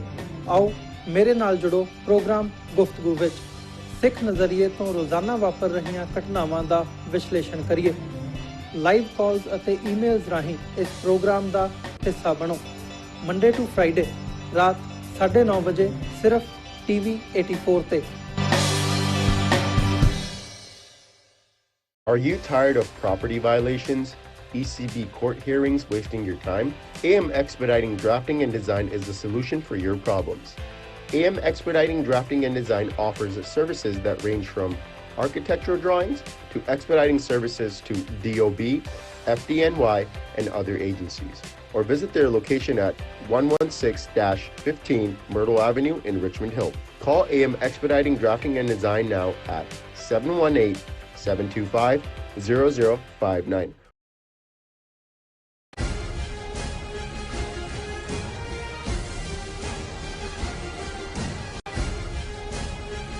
Viewers welcome back on program. So viewers ਹੁਣ ਆਪਾਂ ਐਂਡ ਵਾਲੇ ਸੈਕਸ਼ਨ ਦੇ ਵਿੱਚ ਉਸ ਦੇ ਵਿੱਚ ਆਪਾਂ ਗੱਲਬਾਤ ਕਰਨ ਜਾ ਰਹੇ ਹਾਂ ਕਿ ਭਾਰਤ ਵੱਲੋਂ ਕੁਆਡ ਦਾ ਮੈਂਬਰ ਬਣਨ ਤੋਂ ਬਾਅਦ ਚੀਨ ਦੇ ਖਿਲਾਫ ਖੁੱਲ੍ਹ ਕੇ ਖੇਡਿਆ ਜਾ ਰਿਹਾ ਹੈ, ਜਿਸ ਦਾ ਚੀਨ ਵੱਲੋਂ ਭਾਰਤ ਨੂੰ ਠੋਕਵਾਂ ਜਵਾਬ ਦਿੱਤਾ ਜਾ ਰਿਹਾ ਹੈ। ਸੋ ਇਸ ਬਾਰੇ ਆਪਾਂ ਵਿਚਾਰ ਚਰਚਾ ਕਰਨ ਜਾ ਰਹੇ ਹਾਂ, ਨਾਲ ਹੀ ਗੁਰਬਾਣੀ ਵਿਚਾਰਾਂ ਦੀ ਸਾਂਝ ਵੀ ਤੁਹਾਡੇ ਨਾਲ ਪਾਈ ਜਾਏਗੀ। ਸੋ ਅਸੀਂ ਚਾਹਾਂਗੇ ਕਿ ਤੁਸੀਂ ਨਾਲ ਇਸੇ ਤਰ੍ਹਾਂ ਹੀ ਬਣੇ ਰਹਿਣਾ। ਦੇਖਣ ਸੁਣਨੀਆਂ ਲਿਖਣ ਲਈ ਤੁਹਾਡਾ ਸਭ ਦਾ ਬਹੁਤ ਬਹੁਤ ਸ਼ੁਕਰੀਆ। ਜੀ ਡਾਕਟਰ ਸਾਹਿਬ ਕੀ ਕਹਿਣਾ ਚਾਹੋਗੇ? ਦੇਖੋ ਇਸ ਵੇਲੇ ਜਿਵੇਂ ਅਸੀਂ ਆਲਮੋਸਟ ਰੋਜ਼ ਹੀ ਇੱਕ ਅੱਧਾ ਸੈਗਮੈਂਟ ਹੁੰਦਾ ਹੈ ਜਿਹਦੇ 'ਚ ਅਸੀਂ ਜ਼ਿਕਰ ਕਰਦੇ ਹਾਂ ਕਿ ਕਿਵੇਂ ਸਾਡੇ ਗੁਆਂਢ ਦੇ ਵਿੱਚ ਕਿੰਨੀ ਵੱਡੀ ਤਬਦੀਲੀ ਦਾ ਰੁਖ ਬਣਦਾ ਜਾ ਰਿਹਾ। ਹਾਲ ਦੀ ਘੜੀ ਕਈ ਵਾਰੀ ਹੌਟ ਏਅਰ ਵੀ ਹੈ, ਬਿਆਨਬਾਜ਼ੀਆਂ ਵੀ ਨੇ, ਲੇਕਿਨ ਚਾਈਨਾ ਦੀ ਐਮਰਜੈਂਸ ਜਿਹਨੂੰ ਹੁਣ ਕੋਈ ਵੀ ਅੰਡਰ ਰੇਟ ਨਹੀਂ ਕਰਦਾ, ਉਸ ਨੂੰ ਦੂਸਰੀ ਸੁਪਰ ਪਾਵਰ, ਇਕਨੋਮਿਕਲ ਪਾਵਰ ਵੀ ਔਰ ਮਿਲਟਰੀ ਵੀ ਆਫਟਰ ਅਮਰੀਕਾ ਉਹ ਤਸੱਵਰ ਕਰਦੇ ਨੇ। ਈਵਨ ਰੂਸ ਦਾ ਜਿਹੜਾ ਪਹਿਲਾ ਅਵਤਾਰ ਸੋਵੀਅਤ ਯੂਨੀਅਨ, ਇੱਕ ਜ਼ਮਾਨੇ ਦੇ ਵਿੱਚ ਸੋਵੀਅਤ ਯੂਨੀਅਨ ਔਰ ਅਮਰੀਕਾ ਦੋ ਸੁਪਰ ਪਾਵਰ ਸੀ, ਹੁਣ ਉਹਦਾ ਲੈਫਟ ਓਵਰ ਰਸ਼ੀਆ, ਉਹ ਵੀ ਚਾਈਨਾ ਦੇ ਨਾਲ ਸੰਬੰਧ ਬਹੁਤ ਚੰਗੇ ਰੱਖੇ ਹੋਏ ਨੇ। ਔਰ ਜਦੋਂ ਹੁਣ ਅਮਰੀਕਾ ਚਾਈਨਾ ਦੇ ਉੱਤੇ ਵਰਸਦਾ ਹੈ ਜਾਂ ਬਾਈਡਨ ਐਡਮਿਨਿਸਟ੍ਰੇਸ਼ਨ ਦੀ ਐਗਰੈਸਿਵ ਲਾਈਨ ਹੈ ਤੇ ਰੂਸ ਸਭ ਤੋਂ ਮੂਹਰਲੀਆਂ ਸਫਾਂ 'ਚ ਹੁੰਦਾ ਹੈ ਚਾਈਨਾ ਨੂੰ ਡਿਫੈਂਡ ਕਰਨ ਲਈ। ਇਸ ਦਾ ਉਹਨੇ ਵੀ ਚੀਨ ਨੂੰ ਆਪਣਾ ਜਿਹੜਾ ਵਡੇਰਾ ਮੰਨ ਲਿਆ ਕਿ ਵੀ ਮੈਂ ਸੈਕੰਡ ਫਿਡਲ ਹੀ ਪਲੇ ਕਰਨੀ।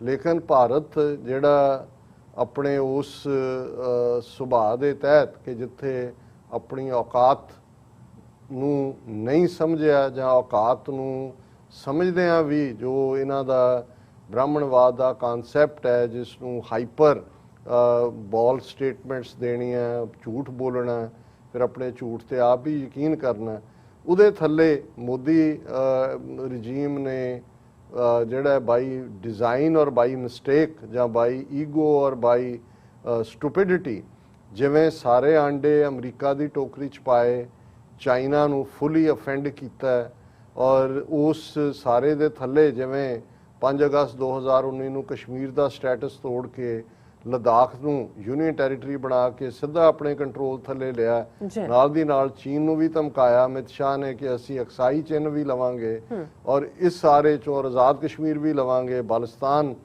ਜਿਹੜਾ ਗਿਲਗਿਤ ਬਾਲਿਸਤਾਨ ਦਾ ਜ਼ਿਕਰ ਵੀ ਕੀਤਾ, ਉਹਦਾ ਜਵਾਬ ਫਿਰ ਚਾਈਨਾ ਨੇ ਆਪਣੇ ਅੰਦਾਜ਼ ਦੇ ਵਿੱਚ ਜਿਵੇਂ ਦਿੱਤਾ ਉਸ ਦਾ ਜ਼ਿਕਰ ਅਸੀਂ ਕਰਦੇ ਹਾਂ ਕਿ ਹਜ਼ਾਰਾਂ ਸਕੁਅਰ ਕਿਲੋਮੀਟਰ ਜਿਹੜੀ ਟੈਰੀਟਰੀ ਗਵਾਈ। ਔਰ ਕੱਲੀ ਇਹ ਗੱਲ ਫਿਰ ਗਲਵਾਨ ਵੈਲੀ ਤੱਕ ਨਹੀਂ ਰਹੀ, ਅਸੀਂ ਦੇਖਿਆ ਕਿ ਉਹ ਗੋਗਰਾ ਹੋਏ ਪੈਂਗੋਂਗ ਸੋ ਲੇਕ ਤਾਂ ਜ਼ਾਹਰ ਹੈ ਉਹ ਤਾਂ ਹੈ ਹੀ ਸੀ ਕਿ ਕਿੰਨਾ ਉੱਥੇ ਉਹਨਾਂ ਨੇ ਕਿੰਨੀਆਂ ਫਿੰਗਰਸ ਤੱਕ ਕਬਜ਼ਾ ਕੀਤਾ, ਪਰ ਗੋਗਰਾ ਹੋਏ, ਹੌਟ ਸਪਰਿੰਗਸ ਹੋਣ, ਡੈਮ ਚੌਕ ਹੋਏ, ਡੈਪਸੋਂਗ ਪਲੇਨਸ ਹੋਣ, ਚਾਈਨਾ ਨੇ ਹਰ ਪਾਸੇ ਨਾ ਸਿਰਫ ਐਡਵਾਂਸਮੈਂਟ ਕੀਤੀ, ਟੈਰੀਟਰੀ ਆਕੂਪਾਈ ਕੀਤੀ। ਇਸ ਵੇਲੇ ਜਿਹੜੀਆਂ ਰਿਪੋਰਟਸ ਨੇ ਕਿ ਉੱਥੇ ਉਹਨਾਂ ਨੇ ਪਰਮਾਨੈਂਟ ਆਪਣੇ ਕੰਟੋਨਮੈਂਟ ਬਣਾਏ ਨੇ, ਐਮਨੀਸ਼ਨ ਡੰਪ ਨੇ, ਉੱਥੇ ਉਹਨਾਂ ਨੇ ਹੈਲੀਪੈਡ ਕ੍ਰੀਏਟ ਕੀਤੇ ਨੇ ਔਰ ਸਰਫੇਸ ਟੂ ਏਅਰ ਮਿਸਲਸ ਜਿਹੜੀਆਂ ਉਹ ਖੜੀਆਂ ਕੀਤੀਆਂ। ਉਹ ਲਾਸਟ ਗੱਲਬਾਤ ਭਾਰਤ ਦੇ ਨਾਲ ਅਪ੍ਰੈਲ 'ਚ ਹੁੰਦੀ ਹੈ ਜਦੋਂ ਕਿ ਪੈਂਗੋਂਗ ਸੋ ਲੇਕ ਤੋਂ ਭਾਰਤ ਨੇ ਮੰਨ ਲਿਆ ਜੇ ਅਸੀਂ ਉੱਥੇ ਨਹੀਂ ਆਵਾਂਗੇ ਔਰ ਬਾਕੀ ਗੱਲ ਨੂੰ ਜਿਹੜਾ ਉਹ ਉੱਥੇ ਛੱਡਤਾ। ਹੁਣ ਭਾਰਤ ਸਮਝਦਾ ਸੀ ਕਿ ਜੀ ਅਸੀਂ ਇਹ ਹੁਣ ਜੇ ਡੀਐਸਕੇਲੇਸ਼ਨ ਕਰਨੀ ਹੈ ਉਹਦੇ ਲਈ ਹੁਣ ਇਹਨਾਂ ਬਾਕੀ ਮੁੱਦਿਆਂ ਤੇ ਗੱਲਬਾਤ ਹੋਏ, ਬਾਕੀ ਥਾਵਾਂ ਤੇ ਜਿਹੜੀਆਂ ਮੈਂ ਗਣਾਈਆਂ ਨੇ, ਲੇਕਿਨ ਚਾਈਨਾ ਨੇ ਰਿਪੀਟਡਲੀ ਇਹ ਹੁਣ ਤਾਂ ਪਹਿਲਾਂ ਤਾਂ ਉਹਨਾਂ ਦਾ ਗਲੋਬਲ ਟਾਈਮਸ ਰਾਹੀਂ ਆਉਂਦਾ, ਅੱਜ ਅਸੀਂ ਚਾਈਨੀਜ਼ ਫੋਰਨ ਮਿਨਿਸਟਰੀ ਦੀ ਵੀ ਸਟੇਟਮੈਂਟ ਦੇਖਦੇ ਹਾਂ, ਉਹਨਾਂ ਨੇ ਬੜਾ ਕਲੀਅਰਲੀ ਕਿਹਾ ਔਰ ਇਹਨਾਂ ਦਾ ਆਪਣਾ ਮੀਡੀਆ ਕਹਿ ਰਿਹਾ eastern Ladakh row China plays hardball on eve of diplomatic talks.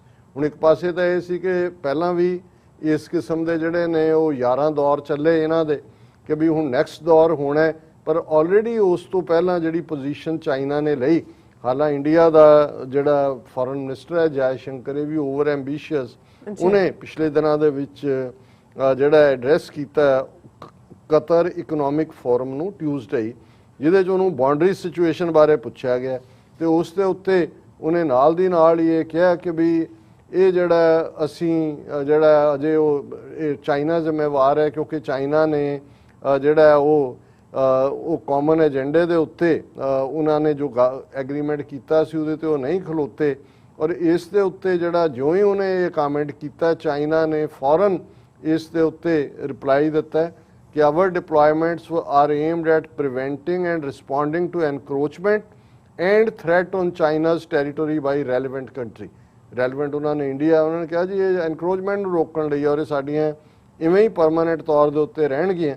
ਔਰ ਜਦੋਂ ਹੁਣ ਕਿਉਂਕਿ ਇੱਕ ਪਾਸੇ ਇੰਡੀਆ ਇਹ ਸਮਝਦਾ ਜੀ ਉਹ ਪ੍ਰੈਸ਼ਰ ਬਿਲਡ ਕਰ ਰਿਹਾ ਕਿਉਂਕਿ ਅਸੀਂ ਇਹ ਦੇਖ ਰਹੇ ਹਾਂ ਅੱਜ ਇਹ ਖਬਰ ਹੈ ਕਿ ਵੀ ਕਿਵੇਂ ਇੱਕ ਵੱਡੀ ਮੈਗਾ ਐਕਸਾਈਜ਼ ਜਿਹੜੀ ਹੈ India US kick off mega war game in Indian ocean with eye on China ਔਰ US carrier strike group is currently deployed in Indian ocean region. ਇਹ ਆਪਣਾ ਮੈਗਾ ਵਾਰ ਗੇਮ ਖੇਡ ਰਹੇ ਨੇ ਤੇ ਚਾਈਨਾ ਨੇ ਨਾਲ ਦੀ ਨਾਲ ਇੱਕ ਪਾਸੇ ਤਾਂ ਉਹਨਾਂ ਨੇ ਇੰਡੀਆ ਨੂੰ ਇਹ ਜਵਾਬ ਦਿੱਤਾ। ਉਹਨਾਂ ਨੇ ਕਿਹਾ ਚਾਈਨਾ ਦੀ ਫੋਰਨ ਮਿਨਿਸਟਰੀ ਸਪੋਕਸਮੈਨ ਜਾਓ ਲਿਜਾਨ ਨੇ China's military deployment along the western section of the China-India border is a normal defense arrangement. ਉਹਨਾਂ ਨੇ ਕਿਹਾ he said it was aimed at preventing and responding to encroachment and threat on China's territory by relevant country। ਔਰ India ਦੇ ਕੋਲ ਕੋਈ ਜਦੋਂ India ਨੂੰ ਕਿਹਾ ਜੀ ਤੁਸੀਂ ਇੱਕ ਪਾਸੇ ਚਾਈਨਾ ਨਾਲ ਗੱਲ ਕਰ ਰਹੇ ਹੋ ਦੂਜੇ ਪਾਸੇ ਤੁਸੀਂ ਕੁਆਡ ਦੇ ਮੈਂਬਰ ਹੋ, ਕਹਿੰਦਾ Jai Shankar ji it's like ਕੰਪੇਅਰਿੰਗ apples and ਔਰੇਂਜਸ, ਇਹ ਕੁਛ ਨਹੀਂ ਹੈ, ਇਹ ਸਮਝਦਾ ਵੀ ਦੁਨੀਆ ਬੇਵਕੂਫ ਹੈ। ਔਰ ਕੱਲਾ ਇਹੀ ਨਹੀਂ ਕਿ ਚਾਈਨਾ ਨੇ ਇਸ ਮੁੱਦੇ ਦੇ ਉੱਤੇ 12ਵੀਂ ਮੀਟਿੰਗ ਤੋਂ ਪਹਿਲਾਂ ਇਹ ਸਟੈਂਡ ਲਿਆ, ਇਹਨਾਂ ਦਾ ਆਪਣਾ ਮੀਡੀਆ ਖਬਰ ਦੇ ਰਿਹਾ China raising new militia near borders with India, special frontier force SSF, ਬਹੁਤਿਆਂ ਨੂੰ ਯਾਦ ਹੋਏਗਾ SFF ਜਿਹੜੀ ਫੋਰਸ ਦਰਬਾਰ ਸਾਹਿਬ ਤੇ ਹਮਲੇ ਲਈ ਇੰਡੀਆ ਨੇ ਯੂਜ਼ ਕੀਤੀ, ਅੱਛਾ ਇੰਡੋ ਤਿੱਬਤਨ ਬਾਰਡਰ ਫੋਰਸ ਚੋਂ ਕੱਢੀ, ਉਹਦੇ ਚ ਤਿੱਬਤੀ ਸੀ ਜਿਹੜੇ ਕਮਾਂਡੋ ਇਸਤੇਮਾਲ ਕੀਤੇ ਗਏ। ਔਰ ਹੁਣ ਚਾਈਨਾ ਨੇ ਉਸੇ ਹੀ ਕੋਇਨ 'ਚ ਇਹਨਾਂ ਨੂੰ ਜਵਾਬ ਦੇਣਾ ਸ਼ੁਰੂ ਕੀਤਾ ਹੈ। ਉਹਨਾਂ ਨੇ ਜਿਹੜੀ ਤਿੱਬਤ ਦਾ new units with local Tibetan youth are to be used for high altitude warfare surveillance. Tibet 'ਚ ਉਹਨਾਂ ਨੇ ਤਿੱਬਤੀ ਨੌਜਵਾਨ ਜਿਹੜੇ ਨੇ ਉਹ ਭਰਤੀ ਕੀਤੇ ਔਰ ਇਹ ਉਹਨਾਂ ਦਾ ਨਾਂ ਹੈ ਮੀਮਾਂਗ ਚੈਤੋਨ। ਇਹ ਲੋਕਲ ਉਹਨਾਂ ਦੀ ਮਿਲਟਰੀ ਯੂਨਿਟਸ 2 ਬਣਾਈਆਂ ਨੇ ਔਰ ਉਹਨਾਂ ਨੇ ਕਿਹਾ ਜੀ ਇਹਨਾਂ ਦੀ ਤਾਇਨਾਤੀ ਸਿੱਕਮ, ਭੂਟਾਨ, ਅਰੁਣਾਚਲ ਪ੍ਰਦੇਸ਼, ਲਦਾਖ ਜਿੱਥੇ ਉੱਥੇ ਕੀਤੀ ਜਾਏਗੀ। ਔਰ ਇਹ 2 ਬੈਚਾਂ ਨੇ ਆਲਰੇਡੀ ਉਹਨਾਂ ਹੀ ਤਿੱਬਤੀਆਂ ਨੇ ਟ੍ਰੇਨਿੰਗ ਕਰ ਲਈ ਹੈ ਔਰ ਇਹ ਸਿੱਕਮ, ਭੂਟਾਨ, ਚੀਮਾ, ਰਿੰਚੋਂਗ, ਪੀਬੀ ਥਾਂਗ, ਫੈਰੀ ਔਰ ਸੈਕੰਡ ਬੈਚ ਜਿਹੜਾ ਹੈ ਇਹ ਟ੍ਰੇਨਿੰਗ ਲੈ ਰਿਹਾ ਉਹ ਸਿੱਕਮ ਦੇ ਵਿੱਚ ਡਿਪਿਊਟ ਹੋਣਗੇ। ਔਰ ਇਹ ਉਹਨਾਂ ਦੀ ਟ੍ਰੇਨਿੰਗ ਉਹਨਾਂ ਨੇ ਕਿਹਾ ਜੀ ਇਹ ਜਵਾਬ ਹੈ ਇੰਡੀਅਨ SSF ਦਾ, ਸਪੈਸ਼ਲ ਫਰੰਟੀਅਰ ਫੋਰਸ ਦਾ। ਔਰ ਕੱਲਾ ਇਹੀ ਨਹੀਂ, ਇਹ ਜਦੋਂ ਤਿੱਬਤੀਅਨਸ ਉਹਨਾਂ ਨੇ ਇੱਕ ਯੂਨਿਟ ਟ੍ਰੇਨਡ ਕਰਕੇ ਡਿਪਲੋਏ ਕੀਤੇ ਨੇ, ਇਹ new feature of the units is that upon completion of training they are being blessed by Buddhist monks in Tibet, which is being interpreted as a sign of greater socio-cultural outreach from the PLA to the ethnic Tibetans। ਉਹਨਾਂ ਨੇ ਮੰਕ ਸਦਕੇ ਜਿਹੜੇ ਨੇ ਉਹਨਾਂ ਤੋਂ ਉਹਨਾਂ ਨੂੰ bless ਕਰਵਾਇਆ। ਸੋ ਜ਼ਾਹਰ ਹੈ ਕਿ ਇਸ ਵੇਲੇ ਜਿੱਥੇ ਇੰਡੀਆ ਨੇ Dalai Lama card to the extreme use ਕਰ ਲਿਆ, ਹੁਣ ਦਲਾਈ ਲਾਮੇ ਦਾ ਨਾਂ ਨਾ ਇੰਡੀਆ ਲੈਂਦਾ ਨਾ ਅਮਰੀਕਾ ਲੈਂਦਾ, ਤਿੱਬਤ ਦਾ ਵੀ ਨਹੀਂ ਲੈਂਦਾ, ਪਰ ਚੀਨ ਨੇ ਤਿੱਬਤ ਵਿੱਚੋਂ ਹੀ ਇਹ ਖਾਸ ਫੋਰਸਿਸ ਭਰਤੀ ਕਰਕੇ, ਕਿਉਂਕਿ ਗੱਲ ਦਾ ਧਿਆਨ ਰਹੇ ਜਿਹੜੇ ਹਾਈ ਅਲਟੀਟਿਊਡ ਤੇ ਲੋਕ ਰਹਿੰਦੇ ਨੇ, Tibet roof of the world ਹੈ, ਉਹਨਾਂ ਦੀਆਂ ਦੇ ਜਿਹੜੇ ਬਾਡੀ ਸਟਰਕਚਰ ਨੇ ਔਰ ਖਾਸ ਤੌਰ ਤੇ ਲੰਗਸ ਹਾਈ ਅਲਟੀਟਿਊਡ ਦੇ ਉੱਤੇ, ਭਾਰਤ ਦੇ ਤਾਂ ਜਿਹੜੇ ਉੱਥੇ ਫੌਜ ਰੱਖੀ ਹੋਈ ਹੈ ਜਿਨ੍ਹਾਂ ਕੋਲ ਨਾ ਹੌਟ ਟੈਂਟ ਹੈ ਨਾ ਫੂਡ ਹੈ, ਅੱਧੇ ਉਹਨਾਂ ਚੋਂ ਆਣਗੇ ਕਿਸੇ ਦੀ ਲੱਤ ਕੱਟਣੀ ਪੈਣੀ ਹੈ, ਕਿਸੇ ਦੀ ਹੈ ਹੀ ਨਹੀਂ ਉਹਨਾਂ ਦੇ ਕੋਲ। ਪਰ ਇਹ ਜਿਹੜੇ ਹਾਈ ਅਲਟੀਟਿਊਡ ਦੇ ਉੱਤੇ ਪੜਨ ਵਾਲੇ ਲੋਕ ਨੇ ਉਹਨਾਂ ਦੇ ਲਈ ਨੈਚੁਰਲ ਹੈ, ਉਹ ਉਸ ਮਾਹੌਲ 'ਚ ਜਿਵੇਂ ਗਰਮੀਆਂ 'ਚ ਰਹਿਣ ਵਾਲੇ ਲੋਕ ਜਿਹੜੇ ਨੇ ਉਹ ਆਦੀ ਹੁੰਦੇ ਨੇ। ਔਰ ਅਸੀਂ ਸਮਝਦੇ ਹਾਂ ਕਿ ਇਹ ਬੈਫਿਟਿੰਗ ਰਿਪਲਾਈ ਹੈ। ਚਾਈਨਾ ਨੇ ਇੱਕ ਪਾਸੇ ਇਹਨਾਂ ਨੂੰ ਪੂਰਾ ਜਿਹਨੂੰ ਕਹਿੰਦੇ ਨੇ ਭਜਾ ਕੇ ਮਾਰਿਆ, ਗਲਵਾਨ ਵੈਲੀ ਤੋਂ ਲੈ ਕੇ ਪੈਂਗਸੌਨ ਲੇਕ, ਡੈਪਸੋਂਗ ਔਰ ਗੋਗਰਾ ਔਰ ਹੌਟ ਸਪ੍ਰਿੰਗਸ ਦੇ ਵਿੱਚ ਹੁਣ ਡਿਪਲੋਮੈਟਿਕਲੀ ਵੀ ਉਹਨਾਂ ਨੂੰ ਭਜਾ ਕੇ ਮਾਰ ਰਹੇ ਨੇ ਤੇ ਨਾਲ ਕਹਿੰਦੇ ਨੇ ਹੋਰ ਜਾਓ ਕੁਆਡ 'ਚ, ਹੋਰ ਜਾਓ ਕੁਆਡ 'ਚ। ਔਰ ਮੈਂ ਦੇਖ ਰਿਹਾ ਘੜੀ ਵੱਲ ਕਿ ਅੱਜ ਅਸੀਂ ਇੱਥੇ ਹੀ ਕਲੋਜ਼ ਕਰਦੇ ਹਾਂ ਇਸ ਸੈਗਮੈਂਟ ਨੂੰ। ਰੂਹਾਨੀ ਵਿਚਾਰ ਕੱਲ ਜੀ ਰਾਜ ਸਾਹਿਬ, ਤੁਹਾਡਾ ਬਹੁਤ ਬਹੁਤ ਸ਼ੁਕਰੀਆ, ਤੁਸੀਂ ਆਪਣੇ ਵਿਚਾਰ ਸਾਡੇ ਦਰਸ਼ਕਾਂ ਨਾਲ ਸਾਂਝੇ ਕੀਤੇ ਨੇ। ਸੋ ਇੱਥੇ ਲੈਣੇ ਆਪਣੇ ਵਿਊਅਰਸ ਕੋਲ ਇਜਾਜ਼ਤ। ਵਿਊਅਰਸ, ਸਾਡੇ ਪ੍ਰੋਗਰਾਮ ਦਾ ਸਮਾਂ ਇੱਥੇ ਸਮਾਪਤ ਹੁੰਦਾ। ਤੁਸੀਂ ਆਪਣੀ ਰਾਏ ਤੇ ਸੁਝਾਅ ਸਾਨੂੰ ਭੇਜਣਾ ਭੁੱਲਣਾ।